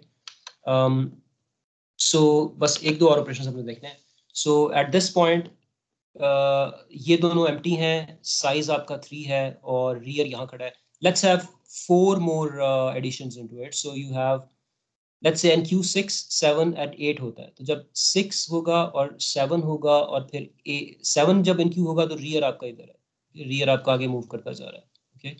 और फिर 8 NQ होता है तो 8 इस rear पे जाता है. और अब फर्क ये होगा कि जब 9 NQ होगा सर्कुलरली हम R को जब मूव करेंगे तो 9 यहाँ पर जाएगा, okay? So 9 will go right at the beginning, okay? So after 9 is NQ'd, your rear size की value 7 है. So let me just draw the final picture here. Rear is here, front is at 3. Let me draw the final picture. ये चीजें remove करनी है बस, okay. This is the situation. और जो size की value है that is at this point 7, okay. So Similarly, so हुआ क्या है कि हमने NQ किया, 6 यहाँ आया, 6 आया, 7 आया, 8 आया, और उसके बाद जब अगला NQ हुआ, रियर जो है वो 8 को NQ करने के बाद रियर यहाँ मूव कर गया था. तो जब उसने 9 NQ किया तो 9 इस पहले स्लॉट पे आया और फिर रियर आगे चला गया और रियर इस पॉइंट पे आ गया और फ्रंट वहीं खड़ा है जहाँ पे फ्रंट था. साइज इस वक्त 7 है. तो अगर एक और NQ होता है, फॉर इंस्टेंस अगर 10 NQ होता है, size will become 8, rear will go forward and it will be at rear and front will be equal. Rear यहाँ आ जाएगा और front और rear equal हो जाएंगे. यहाँ पर आपके पास 10 आ जाएगा, okay. So in this case जो आपका size है that size becomes 8, okay. So when size is 8 and obviously the capacity of this array is 8, इसका मतलब है कि ये array full तो हो गई है, ये queue full हो गई है, okay. So इस केस में rear और front जो हैं वो एक ही पॉइंट पे हैं, but size is 8, therefore the queue is full. So the size will help us know that the queue is full, okay. Similarly by the way, अब अगर हम DQ करते हैं, so DQ से क्या होगा कि front जो यहाँ पर था वो आगे मूव करेगा. तो इसको यहाँ DQ किया, front आगे मूव कर गया, फिर DQ किया, front आगे मूव कर गया, DQ किया, front आगे मूव किया जा रहा है, DQ हुआ, फिर DQ हुआ, फिर DQ हुआ, front भी सर्कुलरली मूव करेगा. और फ्रंट फिर एक और DQ करता हूं तो फ्रंट अब इस DQ के बाद फ्रंट 9 पे आ चुका है और फ्रंट फिर DQ होता है अगर मैं दोबारा से DQ करता हूं. तो इस वक्त उसके बाद अब फ्रंट और रियर वहां पर है. तो मतलब अगर आप इस एरे को देखते हैं तो जो F की वैल्यू है वो R की वैल्यू से लेस भी हो सकती है, उसके इक्वल भी हो सकती है, ज्यादा भी हो सकती है. Size will help us know कि क्या जो करंटली हमारी क्यू है वो एम्प्टी है या फुल है. और उसके अलावा जो R और F हैं, they have to move in a circular fashion. Okay, I can write the code for this next time. लेकिन there is only one thing Safraz, last चीज एक मुझे mention करनी है. Do we have time for that? 2 or 3 minutes. Mention कर. okay. हाँ जी ठीक है. एक चीज है मैं चाहता हूँ आप लोग इसके बारे में सोचिएगा आपका जो स्टैक है ना, उसमें आपने एक फंक्शन डालना है और उस फंक्शन का नाम है, let me go back to the stack by the way, इस फंक्शन का नाम है, let me add it here, ये एडीटी का पार्ट नहीं है but I want you to add it, it's called flip stack, okay. And flip stack का मतलब है कि आप स्टैक को रिवर्स कर दें। अगर आपके स्टैक में पड़ा हुआ था, फॉर इंस्टेंस आपके स्टैक में पड़ा हुआ था, ओके, आपके स्टैक में अगर शुरू में पड़ा हुआ था, करंटली पड़ा हुआ, लेट्स से 1 2 3, 1 बॉटम पे है, 2 इधर है, 3 इधर है, और ये आपका टॉप ऑफ द स्टैक है। So what we want is कि logically 1 should become the top, okay. और आपका जो लॉजिकली आपका स्टैक फिर हो जाएगा 1 2 3, okay. So 1 is at the top, 2 after that, and 3 is at the bottom if you use the flip stack function. One simple way to do it is to just do it like remove all these elements, इन सारे elements को remove करके आप किसी और array में रख लें और फिर वहां से रिवर्स ऑर्डर में फिर आप दोबारा इसमें पुश कर दें। तो अगर मैं ऐसा करूंगा तो that will be an O of n flip stack, okay, O of n flip stack. I want you to write flip stack in O of 1, okay, that is the programming challenge here कि आपने ऐसे करना है। और पहले आप इसको ज़ाहिर है कि just a minute, give me this thing, okay, so पहले आप इसको एल्गोरिथम के लेवल पे करें कि reverse the stack logically in O of 1, मतलब कि अगर मैं एक स्टैक को फ्लिप करता हूँ तो उसके बाद ये होगा कि नेक्स्ट टाइम जब मैं पॉप करूंगा तो एक्चुअली बॉटम वाला एलिमेंट पॉप होगा, okay. So think about this. जाहिर है कि शुरू में क्या है कि actually in the original stack the top is here, right? Flipping it, top has to go somewhere else, okay? And if the top goes somewhere else, it still has to maintain O of 1 running time. तो इसको सोचिए और इसमें और जो Q हमने देखी है ना, आपको उसमें कुछ कॉमनैलिटी नजर आएगी इस टास्क में और उसमें। So think about this one also. So I think I'm done for today. We will share some problems. Thank you. Very nice, very beautiful exercise. ठीक है, thank you जी। मैं इसका डॉक्यूमेंट आपके साथ शेयर कर दूंगा जिस तरह पहले मैंने आपसे शेयर किया था। आई थिंक सारा, निम्रा, आप प्लीज रिकॉर्डिंग जो है वो स्टॉप कर दें और फिर बेशक एक दफा दोबारा से रिकॉर्डिंग शुरू कर दें। लेक्चर ओवर हो चुका हुआ है।